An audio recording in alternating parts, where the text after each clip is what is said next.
श्री गणेशाय नमः. श्री सरस्वत्यै नमः. श्री गुरुभ्यो नमः. श्री मातृपितृभ्यो नमः. श्री कुलदेवताभ्यो नमः. ओम श्री परमात्मने नमः. आज आपण दासबोधातलं दशक 14वा समास 8वा याचा अभ्यास करणार आहोत. तर आता आपल्याला परत परत तेच विषय येत आहेत, पण त्याचं कारण असं आहे, आपण जसं दररोज जेवतो की नाही, म्हणजे जेवण आज जेवलो, पोटभर जेवलो, उद्या जेवत नाही असं होत नाही ना. त्याचप्रमाणे जसं दररोज जेवतो तसं समर्थ आपल्याला दररोज जेवू घालतात. ते ह्याच्यामध्ये नमनमध्येच आहे ना सुरुवातीला की अपत्यापरी पाववी प्रेम ग्रासा म्हणून, म्हणजे जसं आपल्या मुलांना प्रेमाने घास भरवती आई, त्याचप्रमाणे समर्थ आपल्याला घास भरवतायत. अध्यात्माच्या वळणावरती, म्हणजे अध्यात्माच्या मार्गावरती आपल्याला जाण्यासाठी असे घास भरवतायत. तर तोच विषय जरी असला तरी आपल्याला रोज मस्त मेजवानी मिळते, याचा आपण आनंद घेत घेत आपण पुढे जात आहोत. तर आज रेखाताई वाचतील आणि आपण सुरुवात करूया दासबोधाची. बघू आज किती समास होतील. तोच विषय असल्यामुळे थोडं मी अर्थ जे मुख्य आहे ते सांगत पुढे जाईन. तुम्हाला असं वाटायला नको की ताई खूप घाई करतायत, पुढे जातायत, असं समजू नका. कारण त्याचं हेच आहे की आपल्याला पुढे जायचं असं नाहीये, पण तोच विषय असल्यामुळे थोडं आपण हे करूया. तर सुरू करा तुम्ही, नमन घ्या, नंतर मग दासबोधाची वाचन. श्री गणेशाय नमः. गणेश शारदा चैव सद्गुरु सज्जनस्तथा आराध्य दैवतं गुह्यं सर्वं मे रघुनंदनः. गणेश शारदा सद्गुरु संत सज्जन कुळेश्वरू सर्वही माझा रघुवीरू सद्गुरु रूपे श्रीराम. माझे आराध्य दैवत परम गुह्य गुह्यातीत गुह्यपणाची मात न चले जेथे श्रीराम. यो जातो मरुदंशजक्षितितले संबोधयन् सज्जनान् ग्रंथं यो रचयन् सुपुण्यजनकं श्रीदासबोधाविदम्. यत्कीर्त्या पठनेन सर्वविदुषां स्वान्तापहारी सदा सोऽयं मुक्तिकरक्षितौ विजयते श्रीरामदासो गुरुः. मला वाटते अंतरी त्वा वसावे तुझ्या दासबोधासी त्वा बोध व्हावे. अपत्यापरी पाववी प्रेमग्रासा महाराजया सद्गुरु रामदासा. ब्रह्मानंदं परमसुखदं केवलं ज्ञानमूर्तिं द्वन्द्वातीतं गगनसदृशं तत्त्वमस्यादिलक्ष्यम्. एकं नित्यं विमलमचलं सर्वधी साक्षिभूतं भावातीतं त्रिगुणरहितं सद्गुरुं तं नमामि. गुरुर्ब्रह्मा गुरुर्विष्णु गुरुर्देवो महेश्वरः गुरुः साक्षात् परब्रह्म तस्मै श्री गुरुवे नमः. अनेन प्रियतां देवो भगवान् जानकीपतिः श्रीरामचन्द्रः पूर्वेषाम् अस्माकं कुलदैवतम्. सुखासारिखे पूर्ण वैराग्य जाचे वशिष्ठा परिज्ञान योगेश्वराचे कवी वाल्मिका सारिखा मान्य ऐसा. नमस्कार माझा सद्गुरु रामदासा. जय जय रघुवीर समर्थ श्रोता वक्ता श्रीराम समर्थ. दशक 14वा समास 8वा अखंड ध्यान निरूपण. श्रीराम समर्थ. बरे ऐसा प्रसंग झाला तो होऊन गेला. आता तरी ब्राह्मणी आपणाला शहाणे करावे. देव पूजावा विमल हस्ती तेने भाग्य पाविजे समस्ती. मूर्ख भक्त वेस्ती दरिद्र भोगिजे श्रीराम. आधी देवास ओळखावे मग अनन्य भावे भजावे. अखंड ध्यानची धरावे सर्वोत्तमाचे श्रीराम. सर्वामध्ये जो उत्तम तया नाव सर्वोत्तम. आत्मा अनात्मा विवेक वर्म ठाई पळावे श्रीराम. जाणो देहरक्षी आत्मद्रष्टा अंतरसाक्षी पदार्थ मात्रास परीक्षी जाणपणे श्रीराम. तो सकळ देहामध्ये वर्ततो इंद्रिये ग्राम चेष्टवितो. प्रचितीने प्रत्यय येतो प्राणी मात्री श्रीराम. प्राणी मात्री जगदांतरे म्हणून राखावी अंतरे दाता भोक्ता परस्परे सकळ काही श्रीराम देव वर्ततो जगदांतरी तोची आपुले अंतरी त्रैलोकीचे प्राणी मात्री बरे पहा श्रीराम मुळी पाणार तो एकला सकळा ठाई विभागला देह प्रकृतीने झाला भिन्न भिन्न श्रीराम भिन्न भासे देहाकारे प्रस्तुत एकची अंतरे बोलणे चालणे निर्धारे त्यासीच घडे श्रीराम आपले पारिखे सकळ लोक पक्षी स्वापद पशवादिक किडामुंगी देहधारक सकळ प्राणी श्रीराम खेचर भूचर वनचर नाना प्रकारे जलचर चत्वार खाणी विस्तार किती म्हणून सांगावा श्रीराम समस्त जाणीवे निवर्तती रोकडी पहावी प्रचिती त्याची आपुली संगती अखंड आहे श्रीराम जगदांतरे बोळला धणी किती एकवटील प्राणी परी ते ओळावयाची करणी आपणापाशी श्रीराम हे आपणाकडेच येते राजी राखावे समजते देहासी बरे करावे ते आत्मयास पावे श्रीराम दुर्जन प्राणी त्यातील देव त्याचा लाताळ स्वभाव रागास आला तरी राव तरी तंडो नये की श्रीराम प्रसंगी सांडीची करणे पुढे विवेकी विवरणे विवेक सज्जनची होणे सकळ लोकी श्रीराम आत्मत्वी दिसतो भेद हा देह हा अवघाची देह संबंध एका जीवने नाना स्वाद औषधी भेदे श्रीराम गरळ आणि अमृत झाले परी आपण नाही गेले साक्षात्वे आत्मयास पाहिजे तैसे श्रीराम अंतरनिष्ठ जो पुरुष तो अंतरनिष्ठेने विशेष जगामध्ये तो जगदीश तो तयास ओळखे श्रीराम नयनेची पहावा नयने मने शोधावे मन तैसाचे हा भगवान सकळा घटी श्रीराम तेणे विण कारे भागाडे सकळ काही तेणेची घडे प्राणी विवेके पवाडे तेणेची योगे श्रीराम जागृतीस व्यापार घडतो संबंध तयासीच पडतो स्वप्नामध्ये घडे जो तो येणेची न्याय श्रीराम अखंड ध्यानाचे लक्षण अखंड देवाचे स्मरण याचे कळता विवरण सहजची घडे श्रीराम सहज सांडोनी सायास याची कोणी एक दोष आत्मा सांडून अनात्म्यास ध्यानी धरिती श्रीराम परी ते धरिता ही धरेना ध्यानी येती व्यक्ती नाना उगेची कष्टती मना कासा विस करुनी श्रीराम मूर्ती ध्यान करिता सायासे तेथे एकाचे एकची दिसे भासो नये तेची भासे विलक्षण श्रीराम ध्यान देवाचे करावे किंवा देवालयाचे करावे हेची बरे विवरावे आपले ठाई श्रीराम देह देऊळ आत्मा देव कोठे धरू पाहता भाव देव ओळखोनी जीव तेथेची नावावा श्रीराम अंतरनिष्ठा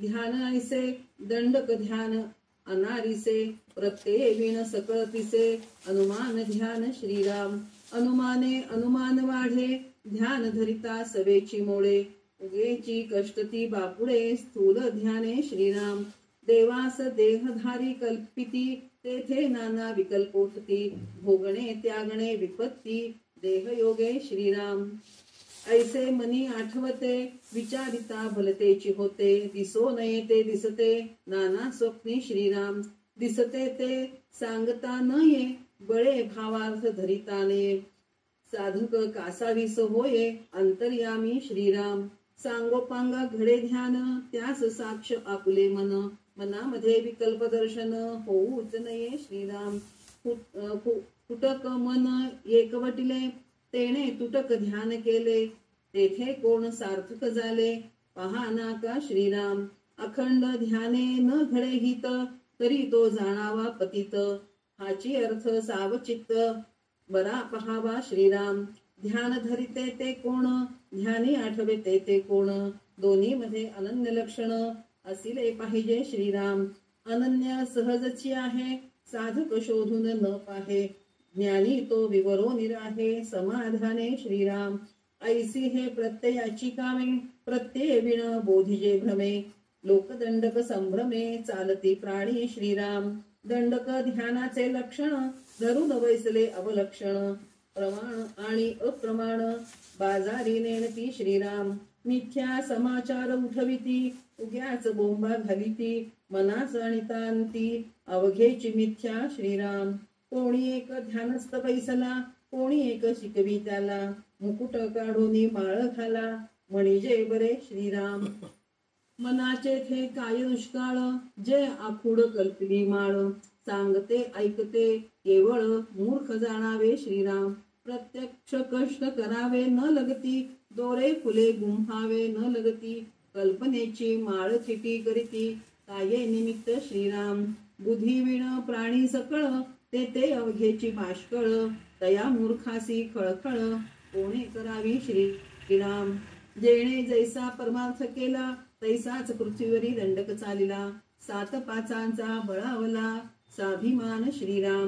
प्रत्येविण स्वाभिमान रोगी मारिले झापून. तेथे अवघाची अनुमान ज्ञान कैचे श्रीराम. सर्व स्वाभिमान सांडावा प्रत्यय विवेक मांडावा. माया पूर्व पक्ष खंडावा विवेक बळे श्रीराम. इति श्री दासबोधे गुरु शिष्य संवादे अखंड ध्यान निरूपण नाम समास 8वा संपन्न श्रीराम. तर ह्या समासाचं नाव अखंड ध्यान आहे आणि दशकाचं नाव पण अखंड ध्यानच आहे. म्हणजे अखंड ध्यान आपल्याला पहिले काय पहिल्या 13वं दशक काय होता, नामरूप असं होतं. म्हणजे नाम काय आहे हे सांगितले होते. त्याच्यानंतर त्या नामाचं अखंड ध्यान कसं करावं, म्हणजे सतत नाम जप कसं करावं ते ह्या दशकामध्ये आपल्याला प्रत्येक समासामध्ये थोडं थोडं दिसत आहे. तर ह्या समासाचं नाव अखंड ध्यान आहे. तर हे अखंड ध्यान म्हणजे काय, ते कसं करावं हे आपल्याला थोडंसं विवरून सांगितलेलं आहे समर्थांनी. तर ह्याच्यात मला एक छोटंसं मला काय समजलं, म्हणजे आपण साधे माणूस कसे असतो की आपल्याला जेवण महत्वाचं आहे, झोप आणि जेवण हे दोन्ही महत्वाचे आहेत आपल्याला. तर मी त्याचंच उदाहरण घेऊन अखंड ध्यान काय आहे हे मी थोडं सांगायचा प्रयत्न करते. कारण भोजनप्रिय प्रत्येक जण असतो आपण, प्रत्येकाला काही ना काही आवडतं, खायला आवडतं. आणि पोटभर जेवण नसलं तर प्रकृती पण चांगली राहत नाही, झोप पण चांगलं येत नाही. आणि आजकाल तर औषधं घेतोय आपण, प्रत्येक माणसाला 2 बहीण भाऊ आहेतच, बीपी आणि शुगर, त्याची औषधं घ्यायचं म्हणलं की मग आपल्याला जेवावंच लागतं. तर आपण जे जेवतो की नाही सकाळी जेवतो किंवा ब्रेकफास्ट करतो, काही करतो, तर जेव्हा जेवतो ना आपण, तर जेवताना आपल्या आवडीचं पदार्थ आहे. समजा ठेचा आवडतं आपल्याला, हिरवी मिरचीची ठेचा आवडतं, किंवा मुळ्याचं कोशिंबीर केलं, मुळ्याचे पराठे केलं, असं काहीतरी आपण केलं तर दिवसभर आपल्या तोंडामध्ये ते घुळत राहतं. पहा, आज ठेचा मस्त झालं होतं ना, मस्त झालं होतं. किंवा त्याचे आपल्याला प्रचिती पण येते ठेचा खाल्ल्यानंतर, म्हणजे आपल्याला त्याचे हे कळून येतात. तर जसं ते होतं की नाही, आपल्याला ठेचा खाल्लं तर काय होतंय, आंबा खाल्ल्यानंतर दिवसभर त्या आंब्याचं गोडवा आपल्याला जाणवत राहतो. आज आंबा मस्त होता बरं का. जर आंबा चांगला नाहीये तर दिवसभर ते पण डोक्यात चालत राहतं आपल्या, की आज आंब्याचं रस केले, सप्पकच होतं, नाही तर आंबटच होतं, साखर खूप घालावं लागलं, हे विचार डोक्यात येत असतात. किंवा मुळ्याचं कोशिंबीर खाल्लो, मुळा खाल्लो तर ढेकर तेच येत असतं, किंवा मुळ्याचं म्हणजे वास तोंडामध्ये घुमत राहतं. असं म्हणजे आपण जे खातो ते दिवसभर आपल्या डोक्यामध्ये फिरत राहतं. तर जसं ते होतं की नाही आपल्याला, त्याचप्रमाणे आपण अखंड ध्यान म्हणजे दिवसभर सकाळी उठल्यापासून, दिवसभर म्हणलं नाही तरी सकाळी उठल्यानंतर आपण एखादं चांगलं भजन म्हणतो किंवा चांगलं एखादं स्तोत्र काहीतरी म्हणतो. मग आपल्या मनामध्ये सुद्धा तेच घोळत राहायला पाहिजे. आज आपण विष्णू सहस्रनाम म्हणलो सकाळी उठलं की, किंवा सोमवार आहे आपल्याला, आज सोमवार आहे तर आपण आज शंकराची उपासना करतो. मग शंकराची उपासना करताना शिवमहिम्न स्तोत्र म्हणलो किंवा लिंगाष्टकम म्हणलो किंवा शिवतांडव स्तोत्र म्हणलो, असं आपण काहीतरी म्हणतो. म्हणल्यानंतर तेच विचार डोक्यात चालू ठेवायला पाहिजे. जसं जेवण्याचा विचार आपण चालू ठेवतो की नाही सतत. अजून एक उदाहरण काय म्हणून म्हणलं तर, जेव्हा आपण एक सिनेमाचं गाणं म्हणतो, छान सकाळी सकाळी उठल्यानंतर आपल्याला एक गाणं ऐकायला मिळतं, मग ते दिवसभर तेच गाणं डोक्यामध्ये फिरत राहतं की नाही. त्याचप्रमाणे भगवंताचं ध्यान सुद्धा असं व्हायला पाहिजे, अखंड व्हायला पाहिजे. त्याच्यासाठी म्हणतायत की अखंड ध्यान निरूपण. हे अखंड ध्यान निरूपणचा अर्थ हेच आहे की आपण सतत हेच करायला पाहिजे. आणि अजून एक गोष्ट त्यांनी काय सांगितलंय, ध्यान कशाचं करायचं हे सांग. देव ओळखावा म्हणून सांगितलंय त्यांनी. देव ओळखावा म्हणजे आपण काय म्हणतो, तर देव ओळखावा म्हणजे मूर्ती ओळखणं असं हे नाही. त्यांचं म्हणणं असं आहे की आपण शरीरालाच देव म्हणतो. शरीर आहे देवालय, देव्हारा म्हणतो. शरीर आहे देव्हारा, आणि जे हे आहे की नाही देव जे आहे ना आपला आत्मा आहे. तर आपल्या आत्म्याला ओळखायला पाहिजे. पण आपण काय करतो, शरीराचंच ध्यान करत राहतो. अखंड ध्यान कशाचं करतो आपण, शरीराचं ध्यान करतो. मला हे दुखतंय, मला ते आवडतंय, मला असं आवडतंय, मला ते करावं लागतं. प्रत्येक गोष्ट आपण शरीराच्याच ह्याच्यावर अवलंबून असतो ना. तर ते म्हणतायत की देवाचं करतात तुम्ही ध्यान का देवाऱ्याचं करता. म्हणजे आपण देवाचंच ध्यान करायचं म्हणून ठरवतो की नाही. मग देवाचं ध्यान करायचं म्हणून म्हणल्यानंतर आपण देवाऱ्याचं ध्यान करतो का. आपण डोळे झाकून बसलो, डोळे झाकून बसल्यानंतर आपल्या डोळ्यासमोर देव दिसतो का, नाही तर देवारा दिसतो. म्हणजे देवाऱ्यामध्ये घंटी लावलेला आहे, दिवा लावलेला आहे, उदबत्ती लावलो आपण, मग इतके फोटो आहेत, मग देवावर ते फुलाचे हार घातलो आपण, फुल घातलो, मग त्याच्यामधलं एक फुल वाढलेलंच आहे. हे असं आपण ध्यान करतो का, नाही करत. आपण देवाचंच करतो. त्याचप्रमाणे देवाचं ध्यान करायचं म्हणजे आपल्या आत्म्याचं ध्यान करा तुम्ही. देव्हाराचं ध्यान करू नका, म्हणजे आपल्या शरीराचं ध्यान करू नका. हे आपल्याला एका ओवीमध्ये त्यांनी सांगितलेलं आहे. ते इतकं छान वाटलं मला. म्हणजे पहिले तर असं वाटलं हे काय सांगतायत, देव्हाऱ्याचं ध्यान करू नका आणि देवाचं ध्यान करा. मग कळालं देव्हारा म्हणजे शरीर आहे आपलं. शरीरामध्ये जो देव राहतो तो आत्माराम आहे. त्या आत्मारामाचं तुम्ही ध्यान करा असं म्हणून ते सांगतायत.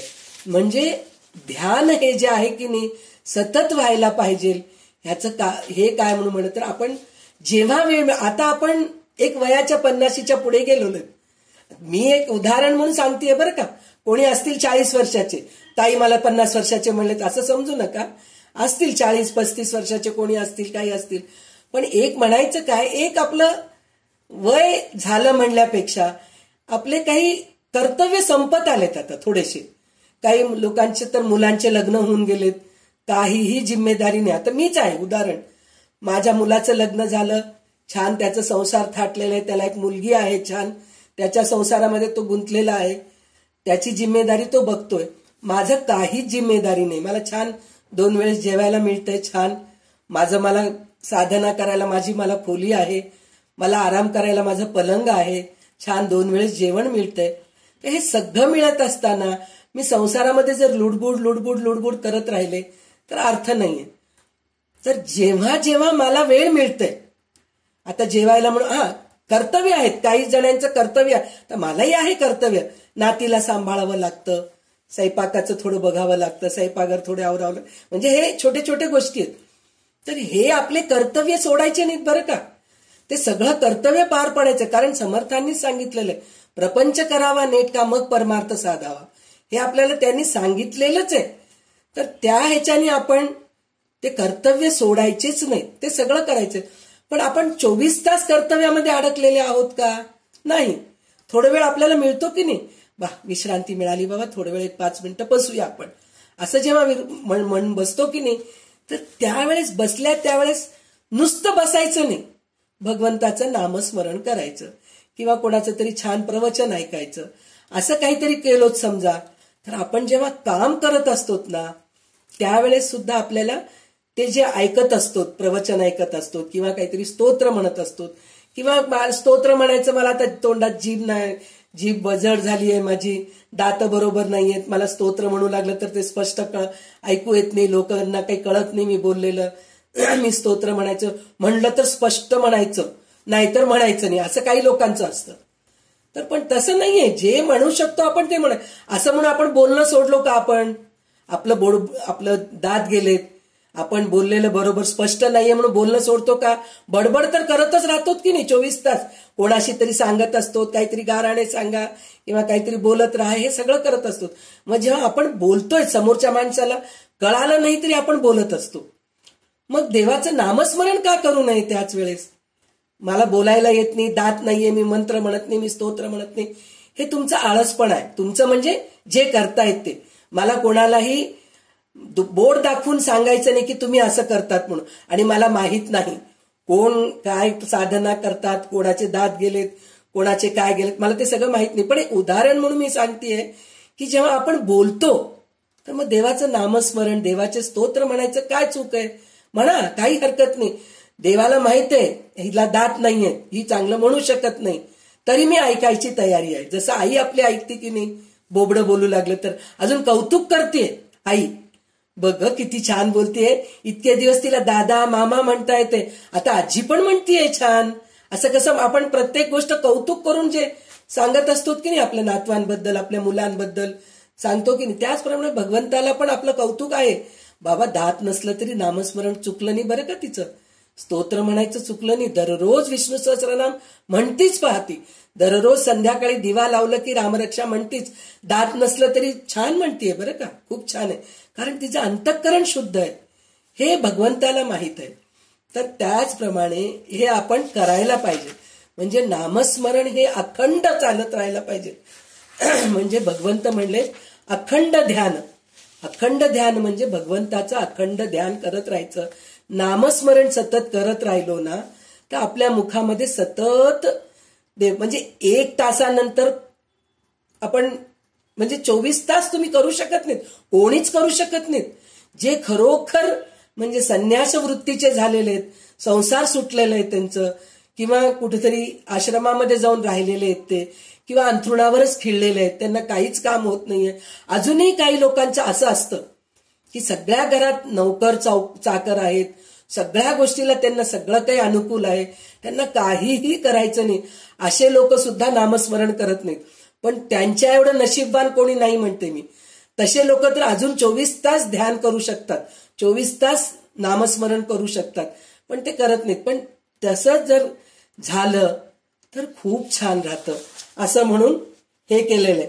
आणि ह्याच्यामध्ये त्यांनी काय सांगितलंय की माणसाचं जे अंतःकरण आहे सगळ्यांमध्ये आहे, माणूसच म्हणून नाही, भूचर केचर वनचर हे जे सगळे आहेत की नाही, म्हणतो ना आपण काय म्हणतात ते, अंडज स्वेदज जराज, हे सगळे जे योनी जे आहेत ना, त्या सगळ्या योनीमध्ये जन्मलेल्या प्रत्येकामध्ये भगवंत आहे, प्रत्येकामध्ये जाणीव आहे. जाणीव आहे याचा अर्थ काय? आहार निद्रा भय मैथुनंच. म्हणजे प्रत्येकाला भूक लागती, प्रत्येकाला भीती वाटती, जनावराला वाटती, पक्षीला वाटती, माणसांना वाटतंय, सगळ्यांना वाटतंय. इवन जे प्राणी, जे वनात राहणारे प्राणी, वाघ सिंह, त्यांना सुद्धा भीती वाटते की नाही. ते भीती वाटते म्हणूनच आपल्यावर ते झेप घेतात. त्यांना सहजासहजी झेप घेत, त्यांना भूक लागली नाही तर ते घेत नाहीत. पण आपण काहीतरी हातात बाण घेतलेले, आपल्या हातात काहीतरी आयुध आहे, हे बघितलं की त्यांना भीती वाटते म्हणूनच ते आपल्याला चावायला येतात, आपल्यावर झेप घेतात. साप सुद्धा त्याच्या वाटेने तो साप नागमोडी वळण घेत जात राहतो, पण त्याला कुठंतरी असं वाटलं की आपलं पाय त्याच्यावर पडेल, त्यावेळेस तो येऊन आपल्याला दंश करतो. म्हणजे प्रत्येकाला भीती वाटते. म्हणजे आहार हे भूक लागते, सगळ्यांनाच लागते. भय हे सगळ्यांना यायचंय. आहार निद्रा, निद्रा सुद्धा प्रत्येक प्राण्यांना आहे, पक्षींना आहे, माणसांना आहे, जनावरांना आहे, सगळ्यांना निद्रा आहे. आहार निद्रा भय मैथुनंच. प्रजा उत्पत्ती करायचं प्रत्येकाला आहे, नाही असं कोणीच नाही. प्रत्येक माणूस, स्त्री असो, पुरुष असतो, जनावर असो, प्रत्येकाला प्रजा उत्पत्ती करायची जी इच्छा आहे हे सगळ्यांमध्ये आहे. असं म्हणून सगळे एक नाहीत, सगळ्यांमध्ये अंतरात्मा एक आहे, पण सगळ्यांचं वेगवेगळं आहे. जसं ह्याच्यामध्ये दिलेलंच आहे ते. आणि अजून एक गोष्ट त्याच्यात काय लिहिलं त्यांनी की झाडांना, प्रत्येक झाडाला माती आणि पाणी ह्याची गरज आहे, आणि उन्हाचं हे ऊन काय म्हणतात, प्रकाश लागतं. कशाचं? सूर्यप्रकाश लागतं, तरच झाड वाढतं. नाहीतर वाढत नाही. आजकाल आहेत थोडेसे घरामध्ये इंडोर प्लांट्स म्हणून आहेत, त्याला ऊन लागत नाही, पण पाणी तर लागतंच त्याला. बिना पाण्याचं तर ते राहूच शकत नाही. तर हे जे आहे,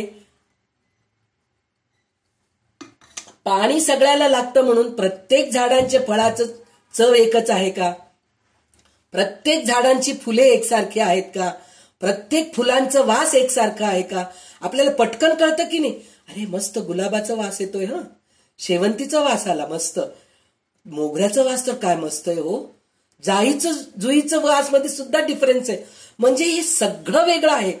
पाणी जरी एकच सगळ्याला मिळत असेल तरी प्रत्येकाचं फळांचं चव वेगळं आहे, प्रत्येक फुलांचं रंग वेगळा आहे, प्रत्येक फुलांचं वास वेगळा आहे, प्रत्येक फळांचा वास वेगळा आहे.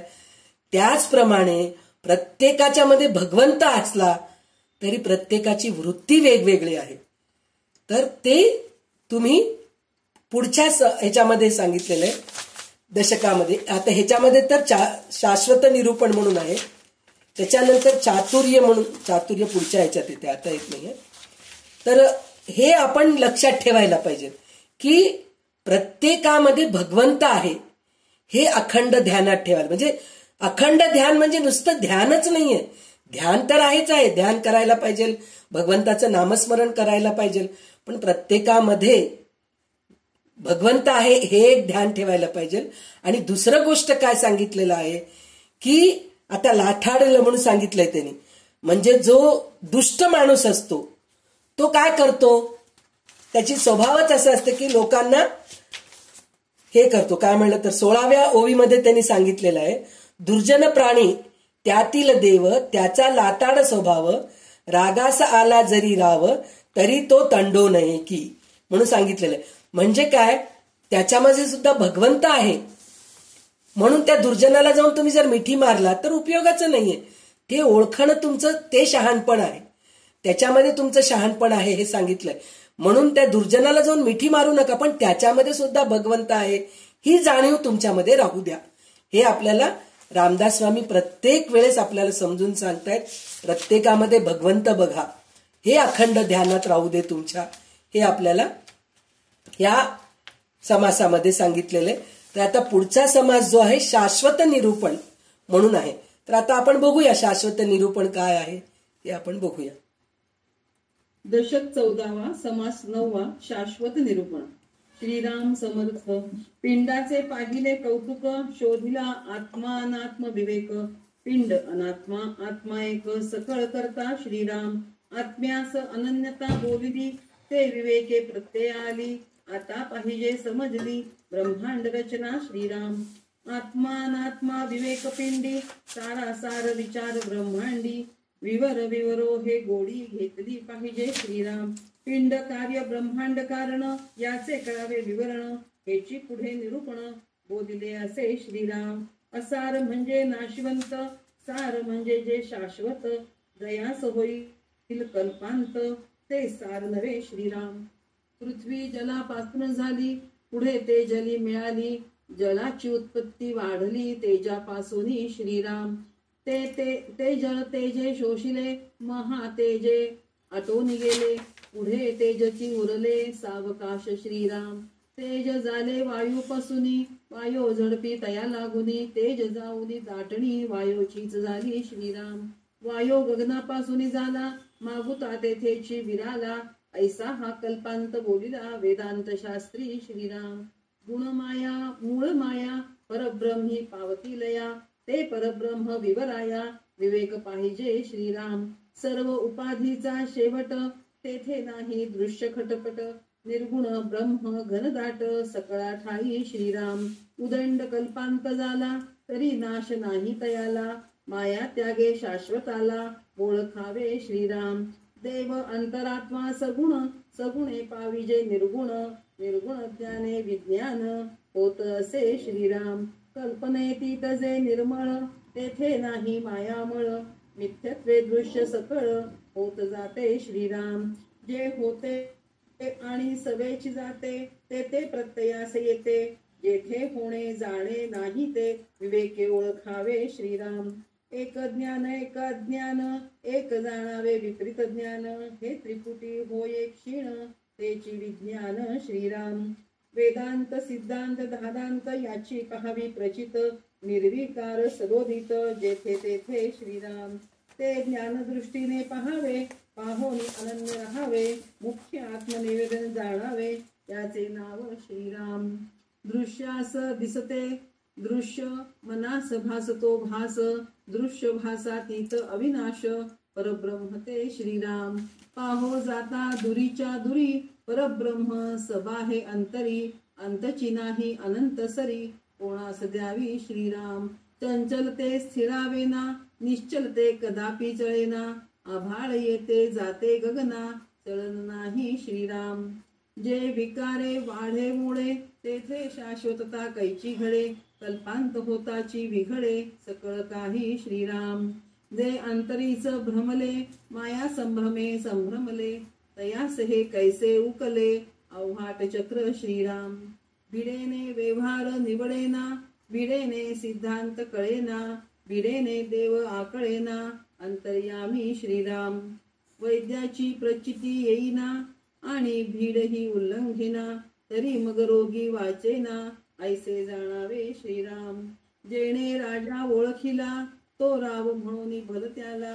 जेणे देव ओळखिला, तो देवरूपी श्रीराम. दयास माईकाची भीड, ते काय बोलले द्वाड. विचार पाहता उघड, सकळ काही श्रीराम. भीड माये ऐलीकडे, परब्रह्म ते पहिलीकडे. पहिलीकडे ऐलीकडे, सदोदित श्रीराम. लटक्याची भीड धरणे, भ्रमे भलतेची करणे. ऐसी नव्हती लक्षणे, विवेकाची श्रीराम. खोटे अवघेची सांडावे, खरे प्रत्यये ओळखावे. माया त्यागे समजावे, परब्रह्म श्रीराम.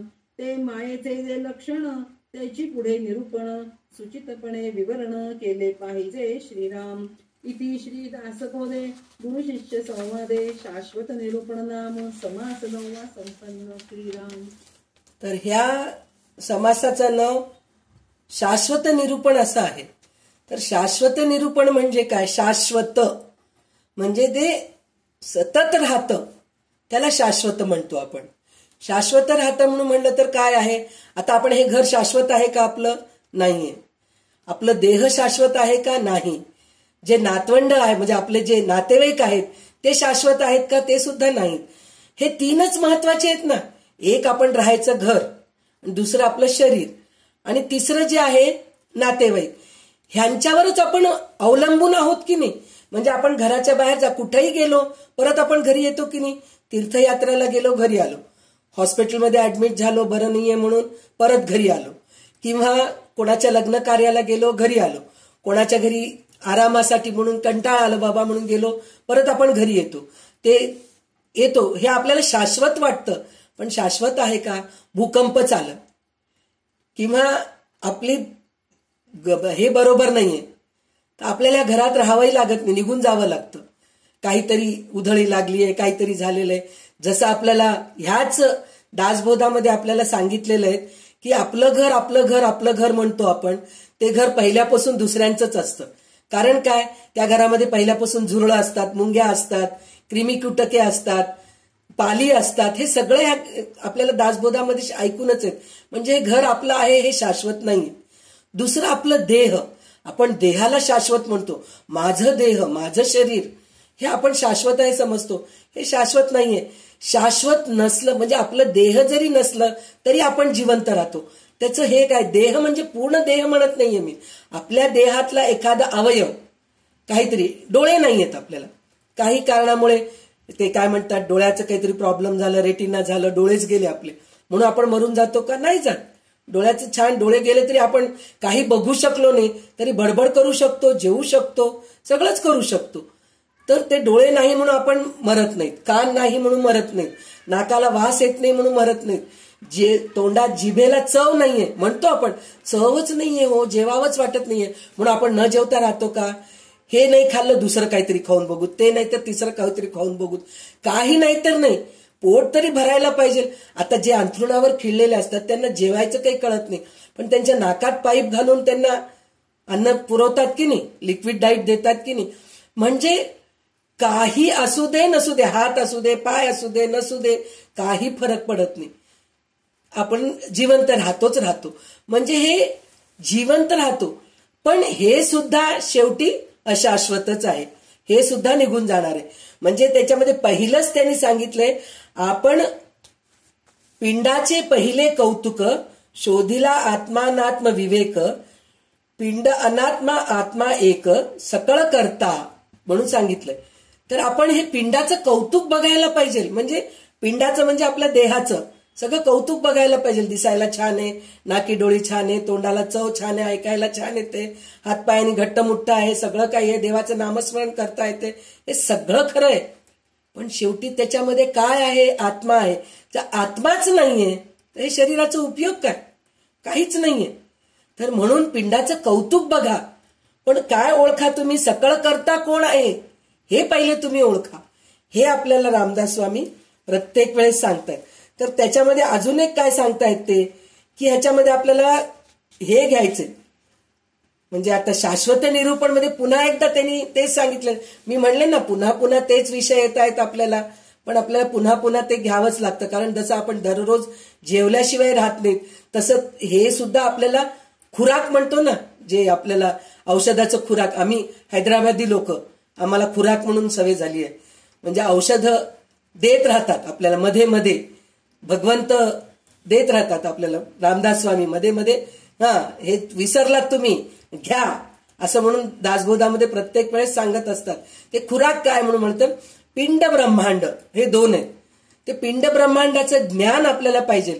म्हणजे ते कसं लय पावतं हे आपल्याला प्रत्येक वेळेस रामदास स्वामी सांगतात. शरीरामधलं जसं अन्नमय शरीर जातं, मग मनोमय शरीर जातं, मग काय म्हणतात अन्नमय, मनोमय, प्राणमय जातं. अन्नमय शरीर पहिले प्राणमय जातं, मग अन्नमय जातं, मग मनोमय जातं, मग विज्ञानमय जातं, मग उरतं काय? आनंदमय. हे आपल्याला पिंडाचं आपल्याला माहिती आहे, देहाचं. ब्रह्मांडाचं काय सांगितलेलं आहे त्यांनी? परत तेच सांगितलेलं आहे की पाण्यापासून पृथ्वी झाली, ती पाण्यात विरून गेली, मग तेजापासून पाण्याची उत्पत्ती झाली, मग ते ह्याच्यामध्ये विरून गेलं. वायूपासून तेज झाले, वायू तेजाला विझून टाकतो, मग तेज जाऊन जिकडे तिकडे वायू गच्च भरून जातो आकाशामध्ये, मग वायू सुद्धा आकाशापासून निघून जातो. हे सगळं आपल्याला वेदांत म्हणजे शास्त्रामध्ये सांगितलेले, प्रत्येक वेळेस सांगितलेले. आपण हे सगळं अभ्यास करत करतच इथपर्यंत आलो. तर त्याच्यामध्ये त्यांनी काय सांगितलंय? शास्त्र प्रचिती म्हणजे कुठल्या ह्याच्यात आहे? 17व्या ओवीमध्ये आहे. शास्त्र प्रचिती, गुरु प्रचिती आणि आत्मप्रचिती, हे 3 मुख्य आहेत आपल्याला. तर शास्त्र प्रचितीमध्ये काय असतं? वेदांत आणि सिद्धांत. म्हणजे वेदांमध्ये सांगितलेलं सगळं आपल्याला कळतं. सिद्धांत म्हणजे पुस्तकांमध्ये असलेलं हे सगळं ज्ञान आपल्याला येतं. हे सगळं काय? शास्त्र प्रचिती आहे. पण शास्त्र प्रचिती घेऊन सुद्धा आपल्याला कळत नाही. काही काही वेळेस पुस्तक वाचून आपल्याला कळत नाही. आता आपण स्वतः म्हणतो की नाही, इतकंदा ललिता सहस्रनाम वाचलो, हो इतकंदा भगवद्गीता वाचलो, इतकंदा दासबोध वाचलो, पण इतकं अर्थ कळालं नव्हतं. पण आता आपण त्याचा अभ्यास करतोय की नाही, तर आता आपल्याला एक एक गोष्टी कळत आहेत. तर हे कशामुळे कळतं? गुरुमुळे कळतंय आपल्याला. तर गुरुकडून आपण जे हे सगळ्या गोष्टी ऐकतोय की नाही आपण, तर त्याच्यामुळे हे करतोय. म्हणजे शास्त्र प्रचितीने आपल्याला कळालं नाही, तर आपण गुरुप्रचितीचा प्रयत्न करायला पाहिजे. मग गुरुप्रचितीचं झालं तर आता गुरुचंच कडून सतत ऐकत बसायचं का आपण? नाही. मग आत्मप्रचिती पण घ्यायचं आपण. हे 17व्या ओवीमध्ये सांगितलंय. आत्मप्रचिती काय? म्हणजे आपण आपले अनुभव घेत राहायला पाहिजे. सतत आपण दुसऱ्यांचेच अनुभव ऐकतोय की मला असं झालं, मला तसं झालं, म्हणून हे आपण सगळं ऐकत राहतो. पण आपण जेव्हा वाचतो, गुरुकडे जाऊन येतो, मग आपल्याला काय अनुभव आलेत, आपले अनुभव पण आपण अनुभवायला पाहिजे. तर ह्याला आत्मप्रचिती म्हणतात. तर हे आत्मप्रचिती तुम्ही घेत जा म्हणून सांगितलंय. आणि त्याच्यानंतर त्यांनी काय सांगितलंय की जसं आकाशामध्ये ढग येतात, निघून जातात, आकाश जसाचं तसाच आहे ना. आकाश आहे निरभ्र, म्हणजे एकदम शुभ्र असतं, पण त्याच्यामध्ये ढग आलं तरच ते आपल्याला हे दिसतं की नाही, म्हणजे आकाशामध्ये विकार दिसतो आपल्याला. त्याचप्रमाणे आपण शुभ्र आहोत, आपलं जे अंतःकरण आहे चांगलं आहे, निर्मल आहे, मल नाही आपल्यामध्ये, पण त्याच्यामध्ये आपण मळ भरतोय, ते मळ सरकवायला पाहिजे आणि आपण आकाशासारखे निर्मल व्हायला पाहिजे. तर त्याच्यासाठी अखंड ध्यान करायला पाहिजे आणि शाश्वत काय आहे हे ओळखायला पाहिजे असं म्हणून सांगितलेलं आहे. त्याच्यानंतर त्यांनी 24व्या ओवीमध्ये काय सांगितलंय की भिडेने एव्हारा निवडेना, भिडेने सिद्धांत कळेना, भिडेने देव आकळेना अंतर्यामी, वैद्याची प्रचिती येईना आणि भीडही उल्लंघेना, तरी मग रोगी वाचेना ऐसे जाणावे. म्हणजे आपण काही वेळेस काय होतं, आपले जे वैद्य असतात त्यांच्या आपण जातो, फॅमिली डॉक्टर, त्यांच्याकडे आपण सारखं जात राहतो. ते जनरल फिजिशियन आहे, त्यांच्याकडे जातो. आपल्याला काहीतरी एक रोग असतं, तर रोग असल्यानंतर त्याच्यासाठी म्हणून आपण डॉक्टरकडे जातो. गेल्यानंतर मग ते डॉक्टर औषध देतात आपल्याला, पण ते औषध घेऊन कमी होत नाही, आपल्याला काय आहे ते कळत नाहीये.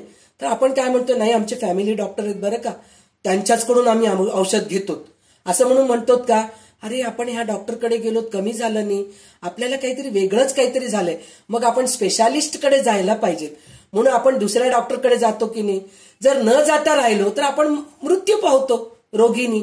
तर त्याचप्रमाणे आपल्याला सारखं डोळ्यासमोर दृश्य दिसतंय, ते सांगितलंय नाही ना, भिडेने व्यवहारा निवडेना, भिडेने सिद्धांत कळेना, भिडेने देव आकळेना. म्हणजे आपण एकच पुस्तक घेऊन बसलोय, एकच ग्रंथ घेऊन बसलोय किंवा एकाच माणसाचं काहीतरी ऐकत बसलो, त्यालाच बरोबर धड कळत नाहीये, तोच तर बरोबर सांगत नाहीये. भिडेने म्हणजे आता तो काय समजतो की बाबा त्याच्याकडून जाऊन आपण दुसऱ्याकडे गेलो म्हणून असं जर करत बसलो तर आपल्याला देव दिसेल का, नाही दिसणार. ज्याप्रमाणे डॉक्टर आपण बदलतो, ह्या डॉक्टरकडे गेलो, आपल्याला रोग बरा झाला नाही म्हणून दुसऱ्या डॉक्टरकडे जातो, त्याचप्रमाणे आपल्याला ह्या ग्रंथामध्ये आपल्याला कळालं नाही, दुसरं ग्रंथ आपण हे करूया. किंवा आपल्याला दासबोधामध्ये काय आहे हे थोडं कळालंय, ज्ञानेश्वरीमध्ये अजून काय, दासबोधापेक्षा जास्त आहे बरं का, खूप छान आहे ज्ञानेश्वरी. म्हणजे दासबोध चांगलं नाही असं म्हणत नाहीये, म्हणजे दासबोधापेक्षा वेगळं काहीतरी ज्ञानेश्वरीमध्ये आपल्याला ऐकायला मिळतं.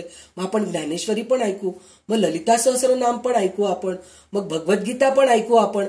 असं करत करत आपण पुढे जायला पाहिजे किंवा गुरुकडे जायला पाहिजे.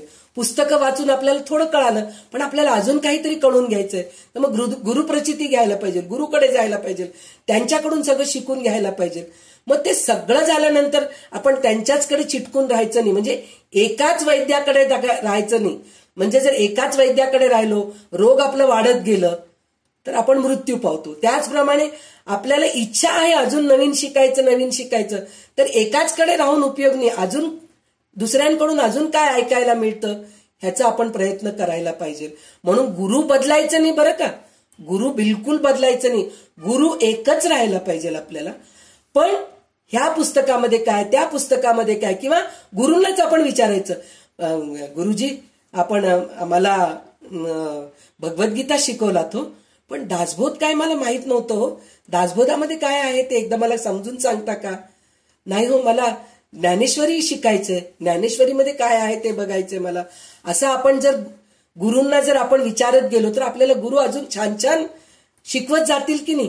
तर तसं करा आणि ते सगळं केल्यानंतर शाश्वत काय आहे हे कळून घ्या तुम्ही. म्हणून सांगतात म्हणजे शाश्वत जे आहे ते आत्मा आहे आणि हे सगळं जे दिसतंय दृश्यसृष्टी ते सगळं अशाश्वत आहे, त्याला दूर करा आणि शाश्वत काय आहे त्याला जवळ करा म्हणून सांगतायत ते. तर हे आपल्याला हे शाश्वत निरूपण मध्ये काय आहे हे आपल्याला कळालेलं आहे. तर पुन्हा आपल्याला हे शाश्वत काय आहे हे कळवलंय आपल्याला, पुन्हा एकदा माया काय आहे हे परत एकदा सांगतायत. म्हणजे माया कसं, पण ह्याच्यामध्ये खूप छान छान उदाहरण दिलेत बरं का. काय काय उदाहरण आहे आता आपण बघूया, रेखाताई वाचा. दशक 14वा, समास 10वा, माया निरूपण. श्रीराम समर्थ. माया दिसे परी नासे, वस्तू न दिसे परी न नासे, माया सत्य वाटे परी मिथ्या असे, निरंतर श्रीराम. करंटा पडोनी उताणा, करी नाना परी कल्पना, परी ते काहीच घडेना, तैसी माया श्रीराम. द्रव्य दारेचे स्वप्न वैभव, नाना विलासे हावभाव, क्षणिक वाटे परिमाव, तैसी माया श्रीराम. गगनी गंधर्व नगरे दिसताती नाना प्रकारे, नाना रूपे नाना विकारे, तैसी माया श्रीराम. लक्ष्मी राये विनोदाची, बोलता वाटेसाची, मिथ्या प्रचिती तेथेची, तैसी माया श्रीराम. दसऱ्याचे सुवर्णाचे लाटे, लोक म्हणती परी ते काटे, परी सर्वत्र रहाटे, तैसी माया श्रीराम.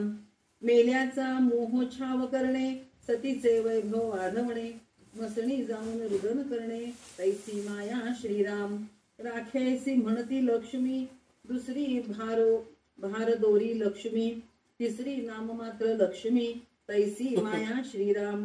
मुळी बालविधवा नारी, तिचे नाव जन्म सावित्री, कुबेर हिंडे घरोघरी, तैसी माया श्रीराम. दशावतारातील कृष्णा, उपजे जीर्ण वस्त्रांची कृष्णा, नदी नामे पियुष्णा, तैसी माया श्रीराम. बहुरूपातील रामदेव राव, ग्रामस्था पुढे दाखवी हावभाव, का महाराज म्हणून लाघव, तैसी माया श्रीराम. देव्हारा असे अन्नपूर्णा, आणि गृही अन्नची मिळेना, नामे सरस्वती शिकेना, शुभावळू श्रीराम. सुण्यास व्याघ्र नाम ठेविले, पुत्रास इंद्र नामे पाचारिले, कुरूप परी आळविले, सुंदरा ऐसे श्रीराम. मूर्ख नामे सकळकळा, राशभी नामे कोकिळा, नातरी डोळे सेचा डोळा, फुटका जैसा श्रीराम. मातांगीचे नाम तुलसी, चर्मिकीचे नाम काशी, बोलती अतिशूद्रिणीसी, भागीरथी ऐसे श्रीराम. सावली आणि अंधकार एक होता तेथीचा विचार, उगीच दिसे भास मात्र, तैसी माया श्रीराम. श्रवण बोटे संधी करतळ, रवी रश्मे दिसती इंगळ, रम्य आरक्त कोल्हाळ, तैसी माया श्रीराम.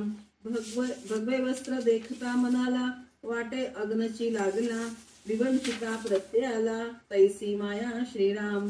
जली चरण करांगुळे, आखुड लांबे किरकोळे, विपरीत कोणे दिसती जळे, तैसी माया श्रीराम.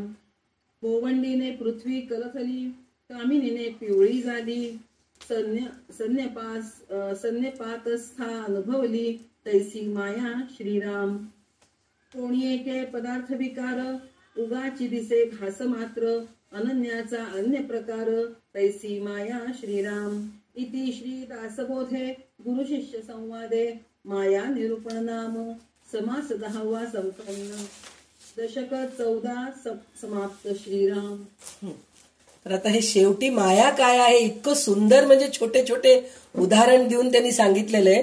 तर त्यांनी काय सांगितलंय, माया दिसे परी नासे, वस्तू न दिसे परी न नासे, माया सत्य वाटे मिथ्या परी मिथ्या असे निरंतर म्हणून सांगितलेलं आहे.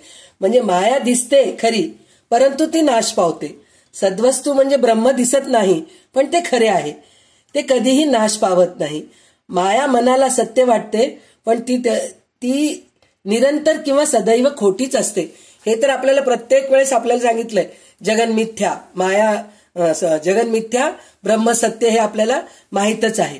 तर त्याच्यामध्ये अजून काय उदाहरणं सांगितले म्हणजे हे सांगितलेलं आहे, करंटा पडोनी उताना, करी नाना परिकल्पना, परी ते काहीच घडेना तैसी माया. म्हणजे आपण उताना पडतो, करंटा म्हणजे एक माणूस समजा, तर तो उताना पडून आकाशाला बघत राहतो. तर आकाशामध्ये जे आपल्याला हे दिसतात की नाही, आभाळ दिसतो, ढग दिसतात, तर त्याचे आकार दिसतात की नाही. काही वेळेस आपल्याला हत्तीसारखं दिसतं, काही वेळेस सस्यासारखं वाटतं, काही वेळेस झोपडीच वाटतं, असं काही काही की दिसत राहतं आपल्याला आकाशामध्ये. पण ते खरं आहे का? ते खरं नाही, तशी माया आहे. हे उदाहरण एक दिलंय त्यांनी. त्याच्यानंतर त्यांनी काय लिहिलंय, गगनी झालं ते. मग लक्ष्मीचं सांगितलंय. लक्ष्मीचं काय सांगितलंय की पैसा आहे नाही म्हणून नाही, श्रीमंतासारखं सोंग करतो तो. जो माणूस आहे ना, नाटकामध्ये श्रीमंताचा सोंग करतो, पण नंतर सगळं झाल्यानंतर काय करतो तो, भीक मागतो, मला पैसे द्या. म्हणजे पैशासाठीच तो सोंग करतोय, श्रीमंत माणसाचं हे करतोय, पण तो खरं असतो का? नसतो. तशी माया आहे म्हणून सांगितलेलं आहे. आणि दसऱ्याचे सुवर्णाचे लाटे म्हणून सांगितलेले. आपण दसऱ्याच्या दिवशी जे आपट्याचे पान देतो की नाही, सोनं देऊन नमस्कार करतो म्हणून करतो की नाही, सोनं घ्यावं म्हणून नमस्कार करतो, मोठ्यांना देतो, मोठे आपल्याला देतात. तर ते सोनं आहे का खरं? नाहीये, पण आपण त्याला सोनं म्हणतो. तसंच माया पण तसंच आहे, ती खोटीच आहे असं म्हणून सांगितलेलं आहे. नंतर मेल्याचा मोहोच्छाव करणे, सतीचे वैभव वाढवणे म्हणून सांगितले. म्हणजे जे जिवंत असताना आई वडिलांना चांगलं बघत नाहीत, मेल्यानंतर मात्र त्याच्यावर फुलं, पुन्हा ते मोठं छान शॉल, काश्मीरी शॉल त्याच्यावर ठेवतात, चंदनाचे लाकड ठेवून चिता दहन करतात, तुपानी हे करतात. हे सगळं करण्यापेक्षा काय ते मढ आहे शेवटी, म्हणजे मेलेल्याचं ते डेड बॉडी आहे, त्याला हे सगळं करण्याची गरजच नाहीये. जिवंत असताना तर तुम्ही केला नाहीत, पण मेल्यानंतर हे सगळं करणं म्हणजे काय, हे खोटं आहे, हे सगळं, याला काही अर्थ नाहीये. म्हणून माया पण तशीच आहे असं म्हणून तिथं आपल्याला एक उदाहरण दिलेलं आहे. मग नंतर त्यांनी काय सांगितलंय, बाळविधवा, नारी एक बाळविधवा असती, बिचारी तिचा नवरा मरून गेलेलाच, पण तिचं नाव काय, सावित्री. सावित्री काय होती, यमदूताशी भांडून नवऱ्याला हे करून जन्मभर ती सवाष्ण राहिलेली आहे. म्हणजे तिचं नाव सावित्री तिला शोभतंय, पण जन्मलं की लग्न झालं की दुसऱ्या तिसऱ्या दिवशी ती विधवा झाली आणि तिचं नाव सावित्री आहे, त्याला काही अर्थ नाही. आणि एकीचं नाव अन्नपूर्णा आहे, घरात जेवायला नाहीये. एकीचं बाई सोनूबाई आहे, एकीचं नाव, अंगावर एक कण सुद्धा सोनं नाहीये तिच्या अंगावर. ते एकीचं नाव अन्नपूर्णा आहे, जेवायला नाहीये घरामध्ये. एकीचं नाव सरस्वती आहे, विद्या नाहीये तिच्याजवळ. म्हणजे सगळं खोटच आहे, हे सगळं नाम मात्र, हे माया आहे असं म्हणून सांगितलेलं आहे. आणि एकाच्या मध्ये काय सांगितलंय, कृष्ण. कृष्ण म्हणून एक जण पात्र नाटकामध्ये हे करतो, ऍक्टर होतो, तो कृष्णाचं ऍक्टिंग करतो आणि द्रौपदीला वस्त्र पुरवठा करतो तो नाटकामध्ये. पण नाटक झाल्यानंतर सगळ्यांकडे, माझ्या मुलाबाळांना कपडे नाही हो, तुमच्याकडे असलं तर द्या मला थोडे कपडे असं मागतो. म्हणजे हे सगळं नाटक आहे, हे सगळं माया आहे. आणि आपण हे सगळं राहायचं सुद्धा नाटकामध्येच राहतोय. हे संसार वगैरे आहे की नाही, नवरा म्हणतो, बायको म्हणतो, पोरं म्हणतो, भाऊ म्हणतो, बहीण म्हणतो, आई म्हणतो, वडील म्हणतो, हे सगळं नाटकच आहे. हे असेपर्यंत चांगलं आहे, नंतर सगळं नाहीच आहे. हे सगळे सोडून जाणारेच आहेत सगळे लोक, असूनही सुद्धा नसल्यासारखे असतात. काय हो, आमचा भाऊ आहे पण एकदा पण येत नाही, विचारत नाही, काय करत नाही. असेही आहेत ना भाऊ भावंड, आपल्याला म्हणून म्हणत नाहीये, पण असं आपण ऐकतो की नाही, काही उपयोगाचे नाही हो, काही येत नाहीत, जात नाहीत, करत नाहीत, आम्हाला वेळ प्रसंगाला येऊन मदत सुद्धा करत नाहीत. हे माया आहे सगळ्या गोष्टी. म्हणून आपल्याला इतकं चांगलं त्यांनी उदाहरण दिलेलं आहे. तर आणि एका कुत्र्याचं नाव वाघ्या ठेवले, तो वाघ होतो का, नाही होत. तर त्याचप्रमाणे टायगर, आपण प्रत्येकाच्या घरी कुत्र बघतो, त्या कुत्र्याचं नाव काय असतं, टायगर. जास्त करून टॉमी आणि टायगर हे दोन नाव जास्त बघतो आपण. मग टायगर सारखा आहे का तो कुत्र्या, शेवटी तो कुत्राच आहे, टायगर होऊच शकत नाही. कुत्रा कधी वाघ होऊ शकत नाही, वाघ कधी कुत्रा होऊ शकत नाही. तर हे नावासारखं हे आहे, सगळं माया आहे म्हणून आपल्याला प्रत्येक वेळेस सांगत आहेत. अजून एक उदाहरण त्यांनी काय सांगितलंय, श्रवण बोठे संधी करतळ, रवी रश्मे दिसती इंगळ, रम्य आरक्त कल्लोळ, तैसी माया म्हणून सांगितलेलं आहे. तर आपण उन्हामध्ये असं हात ठेवलं तर आपल्याला काय दिसतं, लाल लाल दिसतं, पूर्ण हात दिसतं की नाही.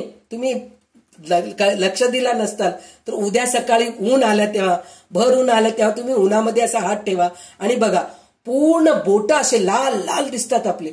मग ते लाल दिसतंय म्हणून ते काय आग आहे का, आगीसारखंच वाटतं आपल्याला, पण आग आहे का, नाही. संन्यासी काशाय वस्त्र घालतो म्हणजे नारंगी रंगाचे कपडे घालतो म्हणून त्याच्या अंगावर आग आहे असं होतं का, नाही होत. त्याचप्रमाणे हे माया आहे, दृश्य सगळं माया आहे, हे सगळं निघून जाणार आहे. शाश्वत काय आहे हे आपल्याला कळून घ्यायला पाहिजे. म्हणून माया काय आहे हे आपल्याला इतक्या उदाहरणामध्ये रामदास स्वामी आपल्याला सांगितलेलं आहे. आणि ते सगळं ह्या अखंड ध्यान निरूपण, म्हणजे ह्या दशकाचं नाव काय, अखंड ध्यान म्हणून सांगितलेलं आहे. तर अखंड ध्यान कशाचं करायचंय, जे शाश्वत आहे त्याचं करायचं आणि जे माया आहे दृश्यसृष्टी त्याला सोडून द्यायचंय. हे आपल्याला 14व्या दशकामध्ये हे सगळं आपल्याला शिकायला मिळालेलं आहे. तर तेच म्हणतेय की आपल्याला पाववी प्रेमग्रासा अपत्यापरी प्राववी प्रेमग्रासा, म्हणजे प्रेमाने एक एक घास भरवतायत रामदास स्वामी आणि पोट भरवतायत. आपल्याला वाटतंय की नाही, आज आपण दासबोध ऐकलो, आहा काय छान वाटलं हो. ज्ञानेश्वरी ऐकलो, किती छान वाटलं, किती किती कळालं आपल्याला, असं वाटतंय की नाही. म्हणजे आपल्याला ज्ञानेश्वर महाराज घास भरवतायत, ललिता देवी आपल्याला घास भरवतीये, रामदास स्वामी आपल्याला घास भरवतायत. म्हणूनच ते किती म्हणजे विचार करा, आपल्याला जे संस्कार घालून ठेवलेले आहेत. म्हणजे दासबोध म्हणायच्या अगोदर आपल्याला नमन करायचं आहे. तर नमनामध्येच त्यांनी सांगितलंय, काय सांगितलंय, अपत्याप्रवी पाववी प्रेमग्रासा म्हणून सांगितलेलं आहे. म्हणजे आपल्याला दररोज घास भरवतायत स्वामी, तर ते आपण खाऊन तृप्त व्हायला पाहिजे. आणि जसं दुसऱ्या दिवशी पुन्हा आपल्याला भूक लागते की नाही, आज आपण तृप्त झालो, पोट भरलं, बस बाबा मला जेवण खूप छान मिळाले म्हणतो, पण दुसऱ्या दिवशी काल जेवलो आज जेवत नाही म्हणतो का, नाही म्हणत. त्याचप्रमाणे दुसऱ्या दिवशी पुन्हा आपण ऐकायची तयारी ठेवावं, अखंड ध्यान राहावं. म्हणून ह्या दशकाचं नाव अखंड ध्यान निरूपण म्हणून ह्या दशकाचं नाव आहे.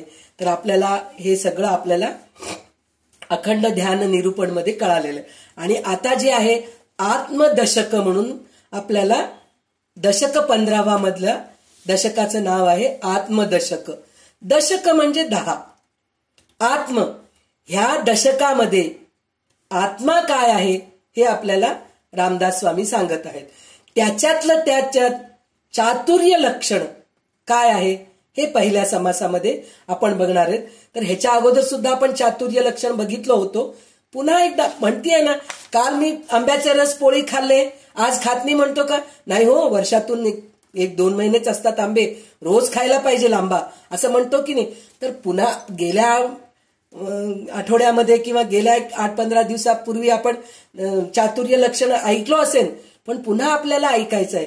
कारण काय, काल खाल्लेल्या आंबाची गोडी वेगळी आहे, आज खाण्याच्या आंब्याची गोडी वेगळी आहे. म्हणतो ना, आता आमच्याकडच्या हैदराबादच्या आंब्यांच्या नावामध्ये बेनिशान वेगळं आहे, कोणचं रसालू वेगळं आहे, हापूस वेगळा आहे.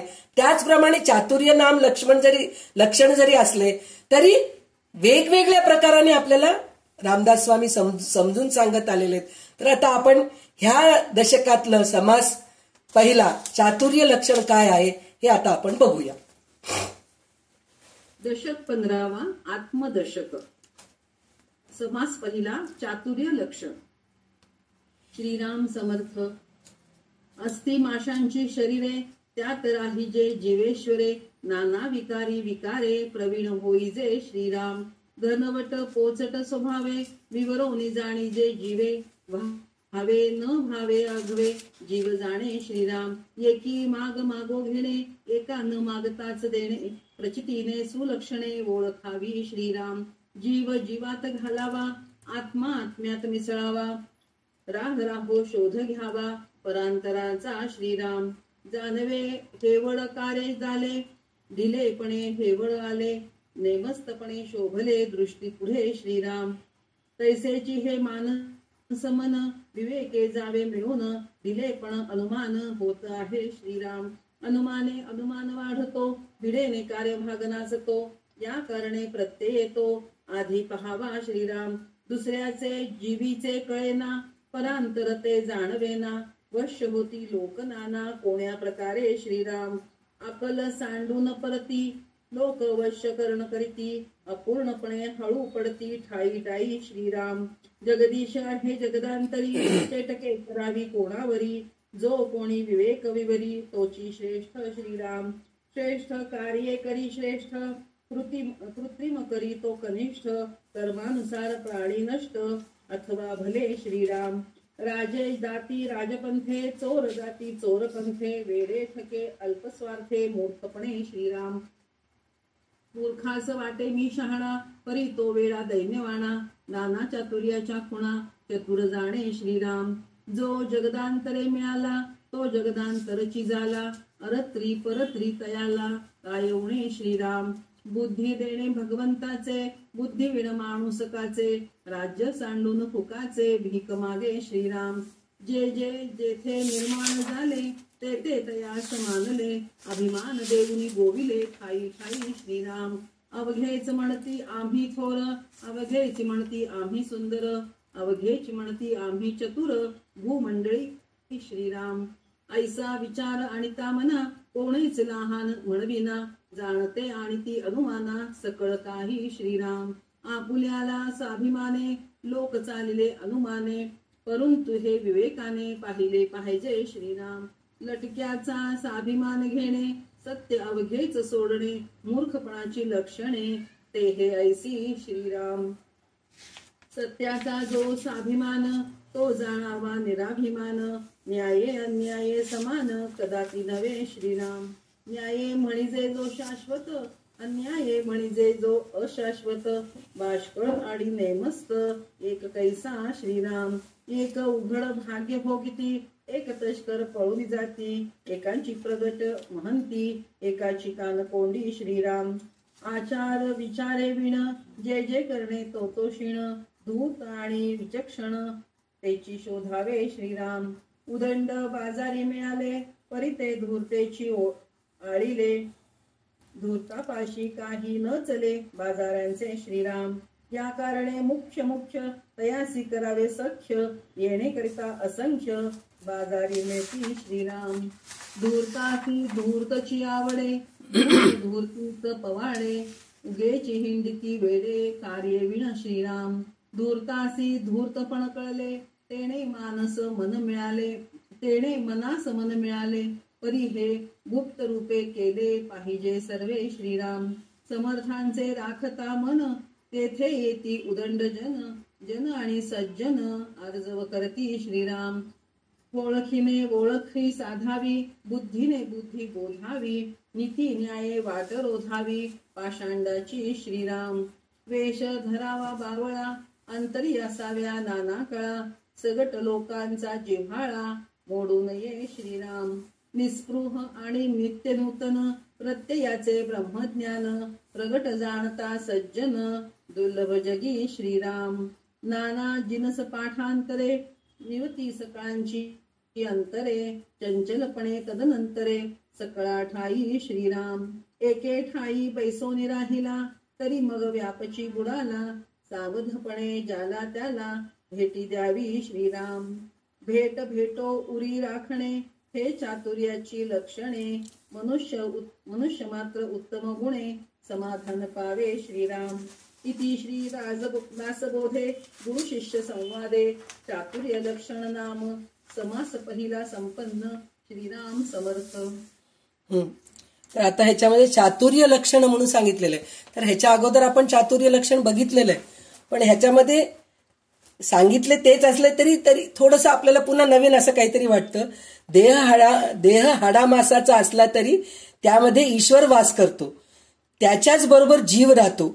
माणूस वश करून घेण्यास त्याच्या जीवात आपला जीव घालावा, अंतरात्म्यात आपला अंतरात्मा मिसळावा, उगाच गुंतागुंत न करता विवेकाने दोघांची मने मिळवून टाकावी. शरीर हाडामासाचे असते, पण त्यात जीवरूपी ईश्वर राहतो. शरीरात नाना प्रकारचे बदल होतात, त्याचबरोबर बदलण्यात तो कुशल होतो म्हणून सांगितलं. म्हणजे देह हाडामासाचा आहे हे माहित आहे आपल्याला. म्हणजे पहिली ओवी एक नुसतं मी वाचून दाखवले, त्याचा असा अर्थ आहे की देह हाडामासाचा आहे. म्हणजे प्रत्येकच शरीर, तुम्ही अंडज राहू दे, जराज राहू दे, श्वेतज राहू दे, काही का राहू दे, कुठल्याही प्राणीमध्ये असं नाही की हाडं नाहीयेत, रक्त नाहीये, मांस नाहीये, असं नाहीये. असं काहीच कुठलेही प्राणी असं नाहीये की त्याच्यामध्ये हाडं नाहीयेत. प्रत्येकाच्या प्राण्यांमध्ये, पक्षीमध्ये हाडं आहेत, रक्त आहे, मांस आहे. पण ते सगळं असला तरी त्याच्यामध्ये ईश्वर रूपी देव म्हणजे आत्मा जो आहे तो आहे, हे आपल्याला ओळखायला पाहिजे. हे चातुर्याचे लक्षण आहेत. म्हणजे चातुर्य लक्षण काय आहे हे बघायचंय आपल्याला. देह हाडामासाचा आहे, रंगरूप वेगळं, सगळं देह एकच असला तरी रंगरूप वेगळे आहेत, आकार वेगळे आहेत, प्रत्येकाचं बुद्धी वेगळी आहे. हे सगळं वेगळं जरी असलं तरी त्याच्यामध्ये अंतरात्मा एकच आहे, हे आपण ओळखायला पाहिजे. म्हणून आपल्याला रामदास स्वामी चातुर्य लक्षणामध्ये काय सांगतायत की सगळं जरी वेगवेगळं असलं तरी प्रत्येकामध्ये देव आहे, प्रत्येकामध्ये अंतरात्मा आहे, हे ओळखून राहणंच हे आहे. आणि त्याच्यामधलं त्यात कसं राहायला पाहिजे चातुर्य लक्षण मध्ये म्हणलं तर आता आपल्या घरामध्ये आपण बाहेरचं जग बघायची गरजच नाहीये. आपल्याच घरामध्ये आपण 5 जण राहतो. आई वडील, नवरा बायको, आपला एक मुलगा, असं एक प्रत्येकाच्या घरामध्ये हे असं आहे. एक मुलगा किंवा 2 मुली, 6 जण आहेत समजा, 2 मुलं आहेत असं समजा. तर 6 जण आपण एका घरामध्ये राहतो. तर आपण 6 जणांच्या मनस्थितीप्रमाणे राहतो की नाही, विचार करून राहतो की नाही. आईला हे आवडत नाही बरं का, आपण आईच्या मनाविरुद्ध जायचं नाही. बाबांना हे आवडायचं नाही, माझ्या बायकोला हे आवडत नाही, माझ्या नवऱ्याला हे आवडत नाही, माझ्या नवऱ्याला हे आवडतं बरं का, मग त्याप्रमाणे मी करून खाऊ घालते. माझ्या आई वडिलांना हे आवडतं, मी त्याप्रमाणे मी करून खाऊ घालते, त्याप्रमाणे मी वागायचा प्रयत्न करते. माझ्या मुलांना, म्हणून आपण हे जे प्रयत्न करतो करून आपण जे घरामध्ये एक आपलं स्थान निर्माण करतो की नाही. म्हणजे माझी आई सगळ्यात चांगलं, आपले मुलं म्हणतात की नाही माझी आई खूप छान आहे बरं का, माझ्या मनासारखं सगळं करून खाऊ घालती. आपली सासू सासरे, आपले आई वडील, नाही हो आमची सून खूप छान आहे बरं का, आमच्या मनासारखं वागती. म्हणजे आपण त्यांच्यासारखं राहायचा आपण प्रयत्न करतो. समजा सासूचा स्वभाव रागीट आहे, सासऱ्यांचा स्वभाव शांत आहे, किंवा सासऱ्यांचा स्वभाव रागीट आहे, सासूचा स्वभाव शांत आहे. तसं असलं तरी आपण त्यांना सुद्धा ऍडजस्ट करून घेतो की नाही. एकत्र राहायचंय आपल्याला, एकत्र राहायचंय म्हणल्यानंतर मग त्यांच्या मनाप्रमाणे आपण वागतो. कधी त्यांचा राग आपण सहन करतो, कधी त्यांना आपण रागवतो. हे जसं आपण घरात करतो की नाही, त्याचप्रमाणे चतुर माणूस जो समाजामध्ये वावरतो त्यावेळेस सुद्धा असंच वावरायला पाहिजे की हा माणूस भांडखोर आहे, मी ह्याच्याशी बोलतच नाही, त्याच्याशी मी त्याच्याजवळ जातच नाही, हा रंगाने काळा आहे, भूतासारखा दिसतो, त्याचे दातच वेडे वाकडे आहेत, मी त्याच्याशी बोलत नाही, असं म्हणून नाही राहायला पाहिजे. त्याच्याशी सुद्धा चांगलं बोलायला पाहिजे. त्याला जर समजत नसेल समजून सांगायचा प्रयत्न करायला पाहिजे. त्याला इंटरेस्टच नाही, बरं बाबा नमस्कार, दुरून नमस्कार म्हणतात की नाही. दुर्जनम प्रथमम वद्ये सज्जनम तदनंतरम म्हणून म्हणतात.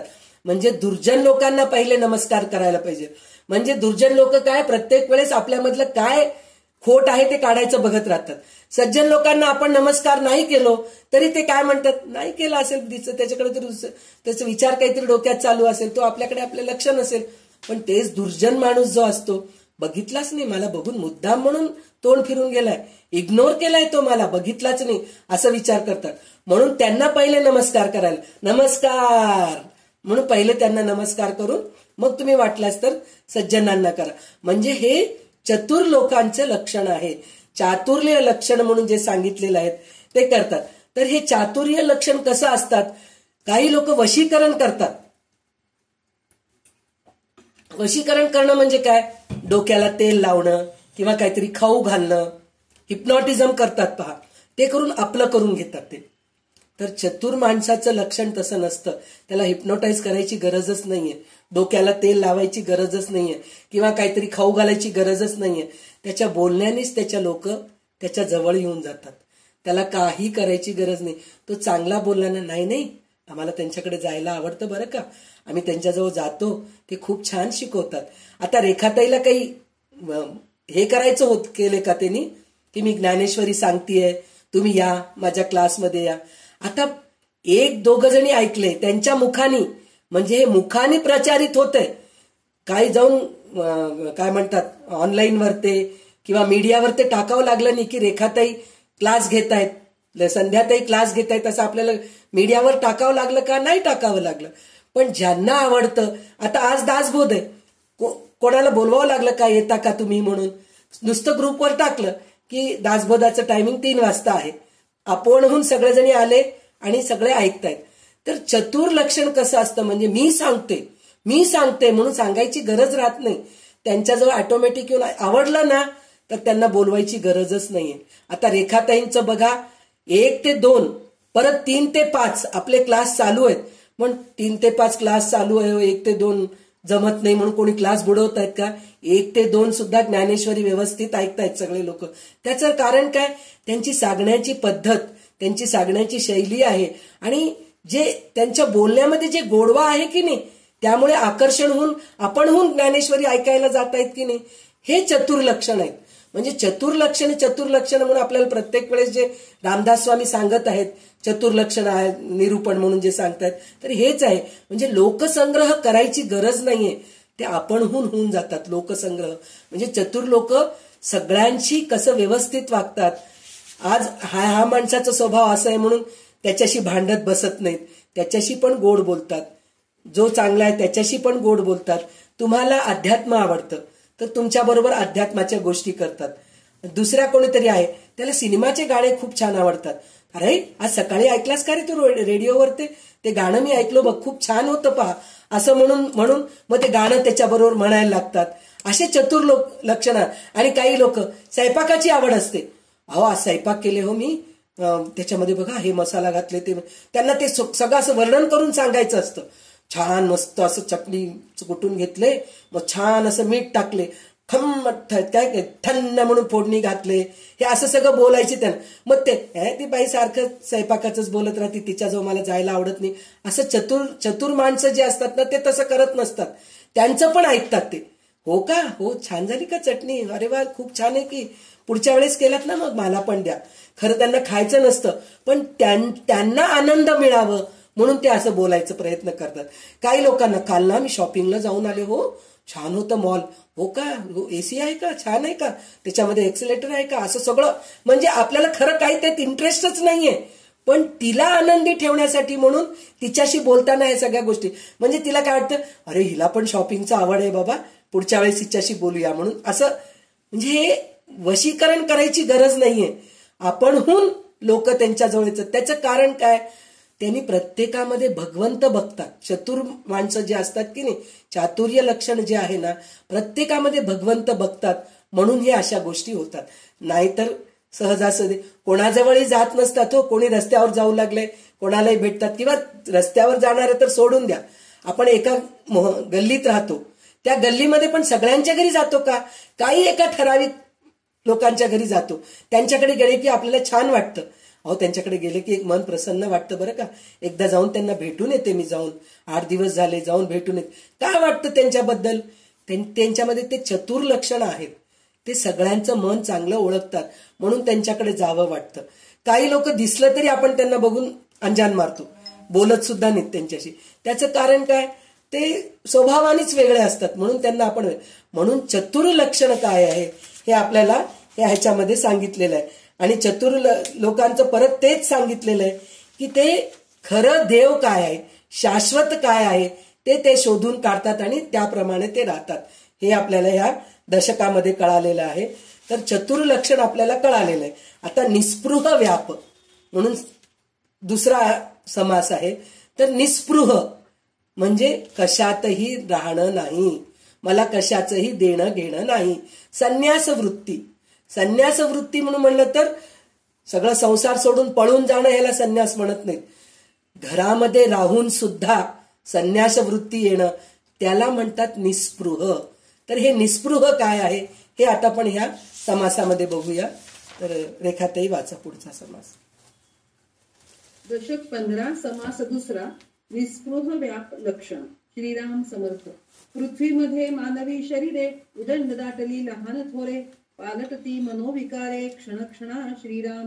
जितक्या मूर्ती तितक्या प्रकृती, सारख्या नसती आदी अंती, नेमची नाही पहावे किती, काय म्हणून श्रीराम. कित्येक म्लेच्छ होऊन गेले, कित्येक फिरंगणात अटले, देशभाषेने रुधिले, किती एक ते श्रीराम. महाराष्ट्र देश थोडा उरला, राजकारणे लोक रुधिला, अवकाश नाही जेवायला, उदंड कामे. श्रीराम. कित्येक युद्ध प्रसंगी गुंतले, तेणे गुणे उन्मत्त झाले, रात्रंदिवस करू लागले युद्ध चर्चा. श्रीराम.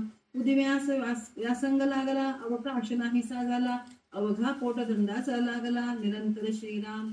षडदर्शने नाना मते, पाषांडे वाढली बहुते, पृथ्वीमध्ये जेथे तेथे उपदेसिती. श्रीराम. स्मार्थी आणि वैष्णवी, उरली सुरली नेली आघवी, ऐसी पाहता गथा गोवी, उदंड झाली. श्रीराम. कित्येक कामनेचे भक्त, ठाई ठाई झाले आसक्त, युक्त अथवा अयुक्त, पाहतो कोण. श्रीराम. या गलबल्यामध्ये गलबला, कोणी कोणी वाढविला त्यास देखो सखे नासा झाला. वैदिक लोक श्रीराम त्याही मध्ये हरिकीर्तन तेथे ओढले कित्येक जन. प्रत्ययाचे ब्रह्मज्ञान कोण पाहे श्रीराम. या कारणे ज्ञान दुर्लभ पुण्य घडे अलभ्य लाभ. पुण्य घडे अलभ्य लाभ विचारवंता सुलभ. सकळ काही श्रीराम विचार कळला सांगता नये. उदंड येती अंतराये उपाय योजिता अपाये. आडवे येती श्रीराम त्याही मध्ये जो तीक्ष्ण. रिकामा जाऊ निरीक्षण दूर तार्किक विचक्षण. सकळा माने श्रीराम नाना जिनस उदंड पाठ. वदो लागला गडगडाट आव्हाटची केली वाट. सामर्थ्य बळे श्रीराम प्रबोध शक्तीची अनंत द्वारे. जाणे सकळांची अंतरे निरूपणे तदनंतरे. चटक लागे श्रीराम मते मतांतरे सगट. प्रत्यये बोलोनी करी सपाट. दंडक सांडोदी नीट वेगळी जना श्रीराम. नेमके भेदके वचने अखंड पाहे प्रसंग माने. उदास वृत्तीच्या गुमाने उठोनी जातो श्रीराम. प्रत्यये बोलोनी उठून गेला चटक लागली लोकाला. नाना मार्ग सांडून त्याला शरण येती श्रीराम. परी तो कोठे आढळेना कोडे स्थळी सापडेना. वेश पाहता हीन दीना सारिखा दिसे श्रीराम. उदंड करी गुप्त रूपे भिकाऱ्या सारिखा स्वरूपे. तेथे यश कीर्ती प्रतापे सीमा सांडली श्रीराम. ठाई ठाई भजन लावी आपण तेथून चुकावी. मच्छर मतांची गोवी लागोच नेदी श्रीराम. हानाळामध्ये जाऊन राहे तेथे कोणीच न पाहे. सर्वत्रांची चिंता वाहे सर्व काळ श्रीराम. अवघड स्थळी कठीण लोक तेथे राहणे नेमक. सृष्टीमध्ये सकळ लोक धुंडीत येती श्रीराम. तेथे कोणाचे चालेना अनुमात्र अनुमानेना. कट्ट घालून राजकरणा लोक लावी श्रीराम. लोकी लोक वाढविले तेणे अमर्याद झाले. भूमंडळी सत्ता चाले गुप्त रूपे श्रीराम. ठाई ठाई उदंड ताबे मनुष्य मात्र तिसकी झोंबे. चहूकडे उदंड लांबे परमार्थ बुद्धी श्रीराम. उपासनेचा गजर स्थळोस्थळी थोर थोर. प्रत्ययाने प्राणी मात्र सोडविले श्रीराम. ऐसे कैवाडे उदंड जाणे तेणे लोक होती शहाणे. जेथे तेथे प्रत्यये बाणे प्राणी मात्रासी श्रीराम. ऐसी कीर्ती करून जावे यावे. दास म्हणे हे स्वभावे संकेते बोलेले श्रीराम. इति श्री दासबोधे गुरु शिष्य संवादे निस्पृह व्याप लक्षण नाम. समास दुसरा संपन्न श्रीराम. तर निस्पृह व्याप. निस्पृह म्हणलेत पुन्हा व्यापही म्हणले तिथं. म्हणजे निस्पृह राहून व्याप वाढवावा. म्हणजे याचा अर्थ काय आहे. आपण निस्पृह राहावं म्हणून म्हणलं तर आता आपल्याला काहीतरी ज्ञान आहे. ते ज्ञान आपण लोकांना द्यायला पाहिजे. त्याच्याने व्याप वाढवावा. आणि ज्ञान द्यावा म्हणून म्हणलं तर काय शहाणे करून सोडावं त्यांना. मी एकटीच शहाणी राहून उपयोग नाही ना. जगामध्ये आपल्याला डेव्हलपमेंट म्हणजे पुढा चांगलं वृद्धी व्हायचंय तर एकटं राहून चालत नाही ना. 4 लोकांना शहाणं करावं लागतं. त्याच्यासाठी व्याप वाढवावं. पण व्याप वाढवून सुद्धा मी केले म्हणून न करता तिथून सुटून पुन्हा दुसऱ्या ठिकाणी जायला पाहिजे. हे ह्याचं मुख्य अर्थ हे आहे. निस्पृह व्याप म्हणून जे आहे ना ते आहे. पण ह्याच्यामध्ये त्यांनी तेच सांगितलेलं आहे की पुष्कळ लोकांना शिकवावं. तुम्ही शहाणे करावं. निस्पृह राहावं. मी केलं म्हणून करायचं नाहीये असं म्हणून त्यांनी. आणि त्याच्यामध्ये ह्या समासामध्ये आपल्याला असं दिसतं की त्या काळामध्ये जे युद्ध झाले होते की नाही, हिंदू मुस्लिमचं युद्ध झाले होते, त्याच्यामध्ये काय काय त्रास झाले हे सगळं त्यांनी पूर्ण भारत फिरून येऊन त्यांनी बघितलेत. तर प्रत्येक ठिकाणी त्यांच्यामध्ये भेद बघितलेत त्यांनी. रामदास स्वामी थोडं महाराष्ट्रामध्ये त्यांनी सांगितलेत ना, महाराष्ट्र देश थोडा उरला राजकारणे लोक रुधिला अवकाश नाही जेवायाला उदंड कामे म्हणून सांगितलेले. म्हणजे प्रत्येक ठिकाणी बघितलेत त्यांनी. त्याच्यामध्ये काय दिसलं त्यांना, एकच गोष्ट दिसलं, अनेक पंथाचे लोक, अनेक धर्माचे लोक जातीचे म्हणत नाहीये मी, धर्माचे लोक. म्हणजे आपण एकच हिंदू धर्माचे आहेत, सॉरी जातीचे, आपण सगळे हिंदू धर्माचेच आहेत. पण त्याच्यामध्ये किती प्रकारचे जाती आहेत, काही शूद्र आहेत, काही चांभार आहेत, काही कुंभार आहेत, काही ब्राह्मण आहेत, काही स्मार्त आहेत, काही वैष्णव आहेत, काही असं आहे तसे. तर प्रत्येक जण माझा धर्म मोठा, माझं जात मोठं, ह्याच्यामध्येच वादविवाद घालत बसलेत. मी स्मार्थ आहे, माझ्या एवढं मोठं कोणी नाहीये. मी वैष्णव आहे, माझ्या एवढे मोठे कोणी नाही. हे असं करत राहिल्यामुळेच हे बाहेरचे आपल्या घरामध्ये घुसून आले की नाही. जरी एकही आपल्यामध्ये राहिलं, सगळे जाती वेगवेगळ्या असतील, पण धर्म कोणचा आहे आपला, हिंदू धर्म आहे की नाही. तर हिंदू धर्म आपला आहे म्हणून जर आपण घट्ट राहिलो असतो तर दुसरा माणूस बाहेर येत. घरच्या लोकांमध्ये एकी असली तर दुसरा माणूस आपल्या घरामध्ये घुसून भांडण लावू शकतो का? नाही लावू शकत. पण दुसरा माणूस कान फुंकले, नाही रे तुझी सासू चांगली नाहीये, तुझी नणंद अशी करती, तुझी जाऊ तशी करती, किंवा नवऱ्या बायकोमध्ये सुद्धा भांडण लावणारे लोक असतात. जर त्यांचं जर आपण ऐकून जर नाही केलो तर आपल्या नवरा बायकोमध्ये पण भांडणं होतात की नाही. तर त्या काळामध्ये ते तसं होत होतं. तर तसं राहू नका, हे आपल्याला ह्या समासामध्ये शिकवलंय त्यांनी, की निस्पृह राहा तुम्ही, लोकांचं ऐका, लोकांना शिकवा, पण त्याच्यातून पुन्हा बाहेर निघा तुम्ही. सारखं तेच डोक्यामध्ये ठेवून घेऊन, म्हणजे त्या काळामध्ये ते तितकं हे झालं होतं. त्यातल्या त्यात त्यांना थोडं महाराष्ट्रामध्ये चांगलं वाटलं. कारण काय वाटलं, तुम्ही आत्ता सुद्धा बघा, कुठल्याही आपण ह्याच्यामध्ये बघतो, कुठं कर्नाटकामध्ये जातो, तामिळनाडूमध्ये जातो, किंवा आंध्रामध्ये जातो, किंवा युपी मध्ये जातो, मध्य प्रदेशला जातो, दिल्लीला जातो, काश्मीरला जातो, कितीतरी उत्तर प्रदेशला जातो. प्रत्येक ह्याच्यामध्ये ऑर्थोडॉक्स आहे पा, आमचं धर्म पाळायला पाहिजे बरं का, आमच्यासारखंच व्हायला पाहिजे. आता हे मारवाडी लोक आहेत, युपीला तुम्ही गेलात, नाही तो घुंगट घालायलाच पाहिजे. मुस्लिम लोक आहेत, असं करायलाच पाहिजे. कन्नडा लोक, नाही सवळं ओळं पाहिजेच आम्हाला, काही त्रास झाला तरी हरकत नाही. वैष्णव लोकांचं, स्मार्थ लोकांचं, त्यांचं वेगळंच असतं, नाही असंच व्हायला पाहिजे, हे सगळं होतं.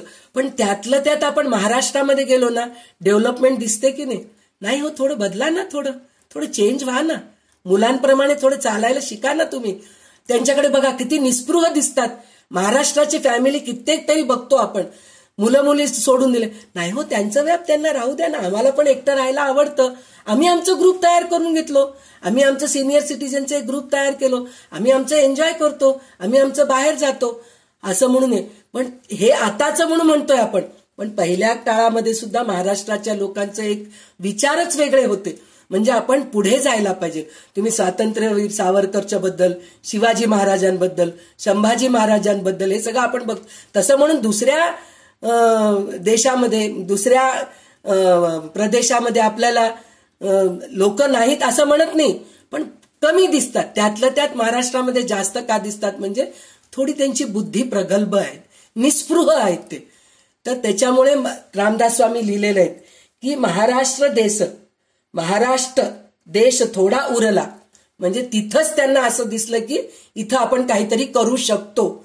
म्हणून मग तिथं त्यांनी सगळं हे फिरून आले, पूर्ण देश फिरून आले, भारत देश फिरून आले, महाराष्ट्रामध्ये वास्तव्य करून शिवाजी राजांना त्यांनी समजून सांगत शिकवत. शिवाजी राजा त्यांच्या आईकडूनच भरपूर शिकलेले आहेत, जिजाऊ मात्याकडून बरंच शिकलेले आहेत त्यांनी. तरी सुद्धा रामदास स्वामी त्यांचे गुरु होते, त्यांना ते मानत होते. मग रामदास स्वामी त्यांना प्रत्येक गोष्टीचं गायडन्स देत होते, असं कर, असं कर, हे कर, ते कर म्हणून. म्हणून आज आपलं हिंदू राष्ट्र जगलेलं आहे, नाहीतर कधीच संपून गेलं असतं. आता सुद्धा तेच चाललंय.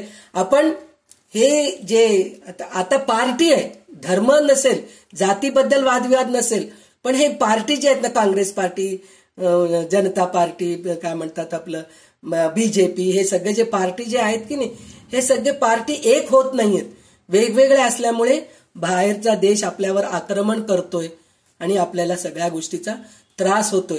तर आता सुद्धा आपण हे जागृत व्हायला पाहिजे की सगळे एक व्हायला पाहिजे. एक होऊन म्हणजे व्याप वाढवायला पाहिजे, एक होऊन व्याप वाढवायला पाहिजे, पण त्याच्यामध्ये अडकायला नाही पाहिजे, निस्पृह राहायला पाहिजे. हे आपल्याला इथं रामदास स्वामी प्रत्येक ह्याच्यात सांगतायत. तर त्याच्यामध्ये त्यांनी काय सांगितलेलं आहे, जर आता ह्याच्यामध्ये पण चतुर्लक्षणच आहेत, म्हणजे निस्पृह व्याप जे आहे की नाही त्याच्यामध्ये हे चतुर्लक्षणच आहेत. तर त्यांनी काय म्हणतायत, अनेकांनी त्यानं शिकवतो पण निघून जातो, तिथून निघून जातो. शोधायला गेलं तर म्हणजे त्या काळात तसं होतं, आजकाल तसं नाहीये बरं का.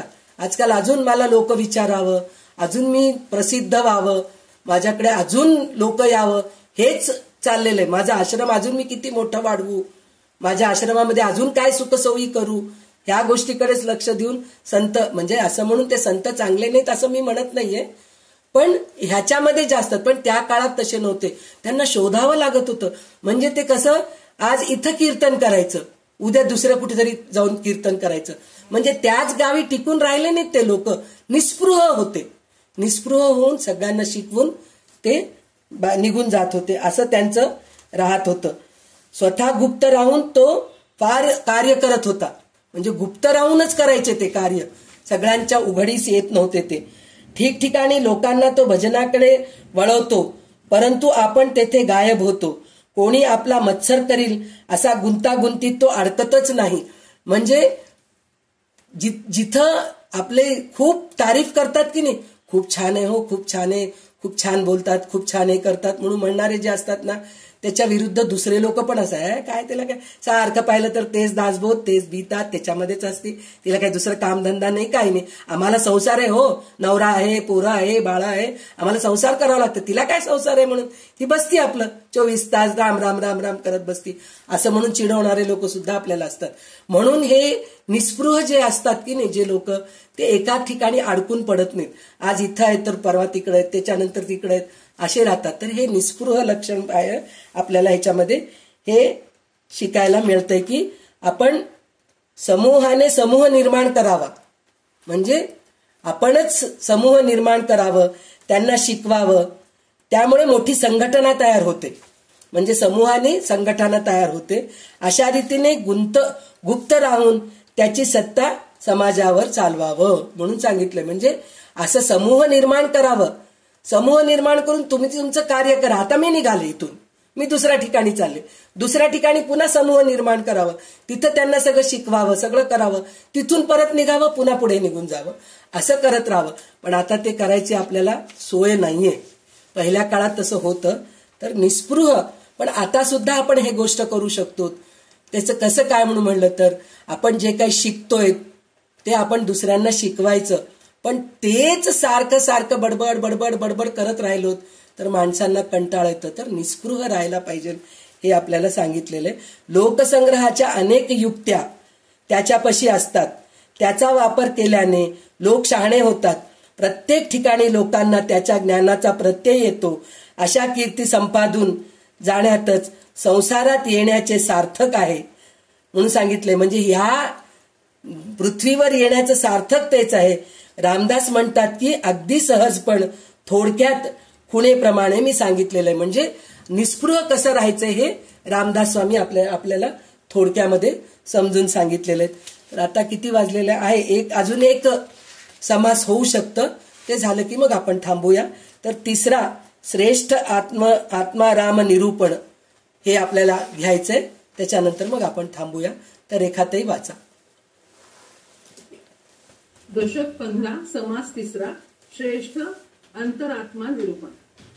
श्रीराम समर्थ. मुळापासून सैरा वैरा, अवघा पंचीकरण पसारा, त्यात साक्षत्वाचा दोरा, तोही तत्वरूप श्रीराम. दुरस्ता दाटल्या फौजा, उंच सिंहासनी राजा, याचा विचार समजा, अंतर्यामी श्रीराम. देह मात्र अस्थिवंशाचे, तैसेची जाणावे नृपतीचे, मुळापासून सृष्टीचे तत्वरूप श्रीराम. रायाचे सत्तेने चालते, परंतु अवघी पंचभूते, मुळी अधिक नाही येते ते अधिष्ठान आहे श्रीराम. विवेके बहुत पैसावले, म्हणून अवतारी बोलिले, मनुज चक्रवर्ती झाले, येणीची न्याय श्रीराम. जेथे उदंड जाणीव, तेची तितिके सदैव, थोडे जाणीवेने नरदेव, होती लोक श्रीराम.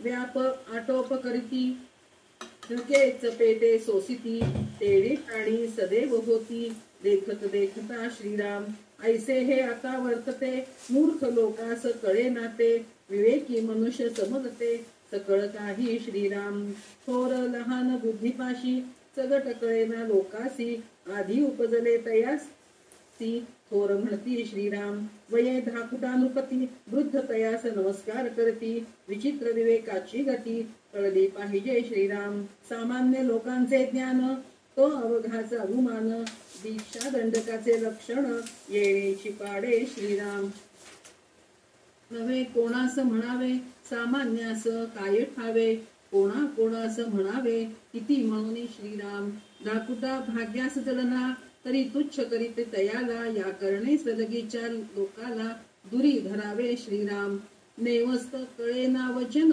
नेमस्त नये राजकारण उगेची धरती थोरपण मूर्खपणे श्रीराम नेमस्त काहीच कळेना नेमस्त कोणीच मानिना आधी उपजले त्या थोरपणा कोण पुसे श्रीराम वडिला वडीलपण नाही धाकट्या धाकुटपण नाही ऐसे बोलती त्यास नाही शहाणपण श्रीराम गुणे विण वडीलपण हे तो अवघेचा अप्रमाण त्याची प्रचिती प्रमाण थोरपणी श्रीराम तथापि वडिलास मानावे वडिले वडीलपण जाणावे नेडता पुढे कष्टावे थोरपणी श्रीराम तस्मात वडील अंतरात्मा जेथे चेतला तेथे महिमा हे तो प्रगटची आहे आम्हा शब्द नाही श्रीराम या कारणे कोणी एके शहाणपण शिकावे विवेके विवेक न शिकता तुके तुटवणे जाती श्रीराम तुक तुटले म्हणून गेले जन्मा येऊन काय केले बळेची साधसी घातले आपण पाशी श्रीराम सगट बायको सिव्या देशी शांती सपडीला ऐसे म्हणती मूर्खपणाची प्राप्ती ठाकून आली श्रीराम ऐसे कोणी एके न करावे सर्व सार्थकची करावे कळे ना तरी विवरावे ग्रंथांतरी श्रीराम शहाण्यास कोणीतरी बाहाती मूर्खास लोक दवडून देती जीवास आवडे संपत्ती तरी शहाणे व्हावे श्रीराम अहो या शहाणपणा कारणे बहुतरांचे कष्ट करणे परंतु शहाणपण शिकणे हे उत्तमोत्तम श्रीराम जो बहुतास मानला तो जाणावा शहाणा झाला जनी शहाण्या मनुष्याला हा येऊने श्रीराम आपले हित न करी लोकिकी तो जाणावा आत्मघातकी या मूर्खा एवढा पातकी अलिक नाही श्रीराम आपण संसारी कष्ट तो लोका करवी रागे जोन घेतो जनामध्ये शहाणा तो ऐसे न करी श्रीराम साधका शिकविले स्वभावे मानेल तरी सुखे घ्यावे मानेना तरी सांडावे एकीकडे श्रीराम तुम्ही श्रोते परमदक्ष अलक्षास लाविता लक्ष हे तो सामान्य प्रत्यक्ष जाणतसा श्रीराम इति श्री दासबोधे गुरुशिष्य संवादे श्रेष्ठ अंतरात्मा निरूपण नाम समास तिसरा संपन्न श्रीराम. तर आता ह्याच्यामध्ये श्रेष्ठ अंतरात्मा निरूपण म्हणून सांगितलंय. तर श्रेष्ठ अंतरात्मा निरूपण म्हणजे काय आहे, म्हणजे श्रेष्ठ काय आहे हे ओळखा तुम्ही. म्हणजे अंतरात्मा हेच श्रेष्ठ आहे. तर हे अंतरात्मा श्रेष्ठ आहे ते तुम्ही ओळखा म्हणून सांगितलेले. तर त्याच्यामध्ये परत तेच सांगितलेलं आहे की पंचभूतांच्या मिश्रणापासून झालेला भरमसाठ पसारा जो दिसतो की नाही त्याचे मूळ आधी मूळ मायेमध्ये आहे. पण या सगळ्या पसाऱ्यामध्ये साक्षीपणाने किंवा द्रष्टापणाने राहणाऱ्या अंतरात्म्याचा अखंड तंतू एकच आहे. अर्थात अंतरात्मा देखील तत्वापैकी एकच आहे म्हणून सांगितलेलं आहे. म्हणजे जे श्रेष्ठ आहे अंतरात्मा त्याला तुम्ही ओळखा म्हणून सांगितलेलं आहे. तर त्याच्यात त्यांनी एक उदाहरण काय दिले, एखादा राजा उंच सिंहासनावर बसतो, त्याच्या दोन्ही बाजूला सैन्य दाटून वाटून उभे राहतात. त्याचप्रमाणे या जगात आढळणारी तत्वे फौजासारखी आहेत. त्याच्यातील साक्षी अंतरात्मा राजासारखा आहे. याचा विचार मनात करून ते समजून घ्यावे. म्हणजे श्रेष्ठ काय आहे हे तुम्ही समजून घ्या. हे आपल्याला प्रत्येक वेळेस आपल्याला रामदास स्वामी समजून सांगत आहेत. आणि त्याच्यामध्ये त्यांनी काय सांगितलंय, आता आपण बघा, एक आपल्याला एक उदाहरण म्हणून तुम्हाला द्यायचं. ह्याच्यामध्येच दिलेलं ते उदाहरण आहे. जे स्वामी बनलेले असतात, जे संन्यासी बनलेले असतात, घरातून निघून जाऊन त्यांना एक पदवी मिळालेली असती, तर ते पहा कोणालाही नमस्कार करत नाहीत. वयाने मोठे लहान असतात खूप, फक्त ते आईलाच नमस्कार करतात, बाकी कोणालाही नमस्कार करत नाहीत. शेवटी त्यांचे वडील सुद्धा त्यांचे पाया पडतात. त्यांचे वडील पण त्यांचे पाया पडत असतात, असं त्यांचं हे असतं. तर त्याला बघून जे मूर्ख लोक असतात की नाही, ते लोक काय म्हणतात की हे मूर्ख आहे हो, ते तर लहान आहे, त्याच्या जाऊन पाया पडतात काय. आजकाल काही हेच उरलं नाही, लहान पण नाही मोठं पण नाही, कोणी कोणाचे पाया पडतात, कोणी कोणाला काही करतात, असं असतं, असं म्हणून ते म्हणतात. पण तिथं त्यांच्या ज्ञानाला महत्व आहे. आपण सुद्धा बघा आपल्यापेक्षा लहान असतात. आता मी आता सध्या रामदास स्वामींच्या सज्जनगडावर जाऊन आले म्हणून मी रामदासींचं उदाहरण देतीये, बुवांचं उदाहरण देतीये. लहान लहान मुलं वेदपठण करत असतात. आपण त्यांना जाऊन नमस्कार करतो की नाही. आपल्या घरी जे पुरोहित येतात, जे पंडित येतात पूजा करायला, आपल्यापेक्षा वयाने लहान असतात, पण त्यांना आपण नमस्कार करतो की नाही. कशाला करतो? ज्ञानामध्ये ते आपल्यापेक्षा मोठे आहेत म्हणून आपण त्यांना नमस्कार करतो. ह्याचा अर्थ असा आहे, श्रेष्ठ काय आहे हे आपण ओळखायला पाहिजे. श्रेष्ठ अंतरात्मा निरूपण म्हणून सांगितलेलं आहे, तर हे आपण ओळखून जगायला पाहिजे, असं म्हणून आपल्याला रामदास स्वामी सांगितले. त्याच्यामध्ये म्हणतायत की श्रेष्ठ हे तर माणसांच्या बद्दल बोलतोय आपण, पण खरं अंतरात्मा हे श्रेष्ठ आहे, हे आपण समजून घ्यायला पाहिजे. सगळ्या पिंडामध्ये सगळं दिसतंय आपल्याला, ब्रह्मांडामध्ये सगळं दिसतंय, पण परब्रह्म दिसतोय का? दिसला नसलं तरी तो श्रेष्ठ आहे, परब्रह्म श्रेष्ठ आहे, जगन मिथ्या आहे, ब्रह्म सत्य आहे, हे आपण ओळखायला पाहिजे. हे श्रेष्ठ काय म्हणतात, श्रेष्ठ आत्माराम निरूपण मध्ये आपल्याला हे सांगितलेलं आहे. आणि शेवटी रामदास स्वामी आपल्याला काय सांगतायत शेवटच्या ओळीमध्ये, तुम्ही श्रोते परमदक्ष, अलक्षास लाविता लक्ष, हे तो सामान्य प्रत्यक्ष जाणतसा म्हणून सांगितलेलं आहे. आणि साधका शिकविले स्वभावे, मानले तरी सुखे घ्यावे, मानेना तरी सांडावे एकीकडे म्हणून सांगितलेलं आहे. त्याचा अर्थ असा आहे की साधकाने कसे वागावे, मी हे सहज शिकवले. म्हणजे साधकाने कसे वागावे काय शिकवले आपल्याला? प्रत्येकाच्या मध्ये देव आहे हे आपण ओळखून घ्यायला पाहिजे. शाश्वत काय आहे हे आपण कळून घ्यायला पाहिजे. ब्रह्मसत्य आहे हे कळायला पाहिजे. जगन मिथ्या आहे हे आपल्याला कळायला पाहिजे. माया हे नाशवंत आहे हे आपल्याला कळायला पाहिजे. सगळ्यांमध्ये जरी शरीर वेगवेगळे असतील, प्रत्येक झाडांच्या फळाचे चव वेगळे असतील, प्रत्येक फुलांचा वास वेगळा असेल, प्रत्येक फुलांचा रंग वेगळा असेल, आकार वेगळा असेल, सगळं काही वेगळं. माणसामध्ये पण प्रत्येक माणसांची वृत्ती वेगवेगळी असेल, पण प्रत्येकामध्ये एकच आत्मा आहे. सगळ्यांना आहार निद्रा भय मैथुन हे सगळ्यामध्ये आहे हे जाणणं, हे आपल्याला सगळं शिकवलेत की नाही रामदास स्वामी. तर त्यांनी सांगितलंय साधकाने कसे वागावे ते मी सहज येथे शिकविले. ते जर मनाला पटले तर आनंदाने त्याचा स्वीकार करावा. रामदास स्वामी सांगतायत बरं का, ते जर आवडले नाही तर ते एकीकडे सोडून द्या. तुम्हाला आवडलं नाही, आता हे सांगितलेलं बोललेल्यामध्ये काही आवडलं नाही, आपण प्रत्येक वेळेस म्हणतो की नाही, जे काही चांगलं आहे ते तुम्ही घ्या, जे चांगलं नाही ते सोडून द्या, असं रामदास स्वामी आपल्याला म्हणतायत. तुम्ही श्रोते फार तत्पर आहात, तुम्ही अलक्षाकडे लक्ष लावता, परमात्म्याचे स्वरूपाचे ध्यान करता. मग मी जे सांगितले हे तर अगदी सामान्य आहे, दृश्यामधील आहे, ही गोष्ट तुम्ही ओळखता. म्हणजे मी जे काही सांगितलं हे सगळं तुम्हाला माहित आहे. म्हणजे ते स्वतःच म्हणतायत की मी सांगितलेलं सांगतोय परत, पण तुम्ही हे ऐका आणि त्याच्यातलं काय चांगलं आहे ते घ्या आणि काय चांगलं नाही ते सोडून द्या. त्याचप्रमाणे जसं रामदास स्वामी इथं म्हणतायत की नाही, जे चांगलं आहे ते घ्या, जे तुम्हाला पटलं नाही ते सोडून द्या, त्याचप्रमाणे मी सुद्धा हेच सांगते की माझ्या मतीप्रमाणे आणि मी जे अभ्यास केले, जसं मला समजलं तसं मी सांगायचा प्रयत्न केले. तर ह्याच्यातलं जे काही तुम्हाला चांगलं वाटलं ते घ्या, जे चांगलं वाटलं नाही, संध्याताईला जमलं नसेल अभ्यास करायला, वेळ मिळाला नसेल म्हणून थोडं कमी सांगितले असतील, असं म्हणून मला तुम्ही क्षमा करा. आणि आज आपण इथेच थांबूया आणि जे काही चांगलं आहे ते खरोखरच माझ्या सद्गुरूंची कृपा आणि रामदास स्वामींची कृपा म्हणून मी एवढं काही बोलू शकतेय, काही सांगू शकतेय आणि तुम्हाला त्यातलं समजतंय हे महत्वाचं आहे. जर समजलं नसतं तर आपण हे पुन्हा कंटिन्यू 15 दशक पर्यंत आपण येतोय. याचा अर्थ असा आहे की त्यांची कृपा आहे म्हणूनच तुम्ही ऐकू शकतायत, मी बोलू शकतेय. नाहीतर हे सहजासहजी व्हायच्या गोष्टी नाहीयेत. तर खरोखर रामदास स्वामींची कृपा आहे, सद्गुरूंची कृपा आहे, आपल्या आईवडिलांची कृपा आहे, म्हणूनच ह्या सगळ्या गोष्टी होत आहेत.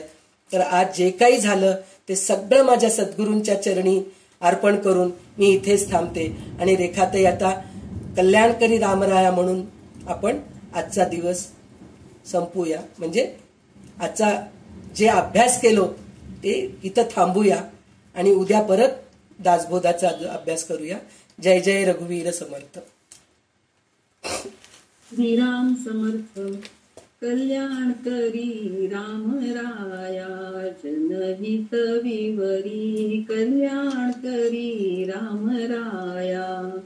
तळमळ तळमळ होतची आहे हे जन हाती धरी दयाळा. कल्याण करी राम राया. अपराधी जन सुखतची गेले. अपराधी जन सुखतची गेले. तुझा तुझी सावरी दयाळा. कल्याण करी राम राया. कठीण त्यावरी कठीणची झाले. कठीण त्यावरी कठीणची झाले. आता न दिसे उरी दयाळा. कल्याण करी राम राया. कोठे जावे काय करावे. कोठे जावे काय करावे. आरंगिली बोहरी दयाळा. कल्याण करी राम राया. दास म्हणे आम्ही केले पावलो. दयेसी नाही सरी दयाळा. कल्याण करी राम राया. जनहित विवरी. कल्याण करी राम राया. सदा सर्वदा योग तुझा घडावा. तुझे कारणी देह माझा पडावा. उपेक्षू नको गुणवंता हंता. रघुनायका मागणे हेचिया. जय जय रघुवीर समर्थ. श्रोतावंता श्रीराम समर्थ.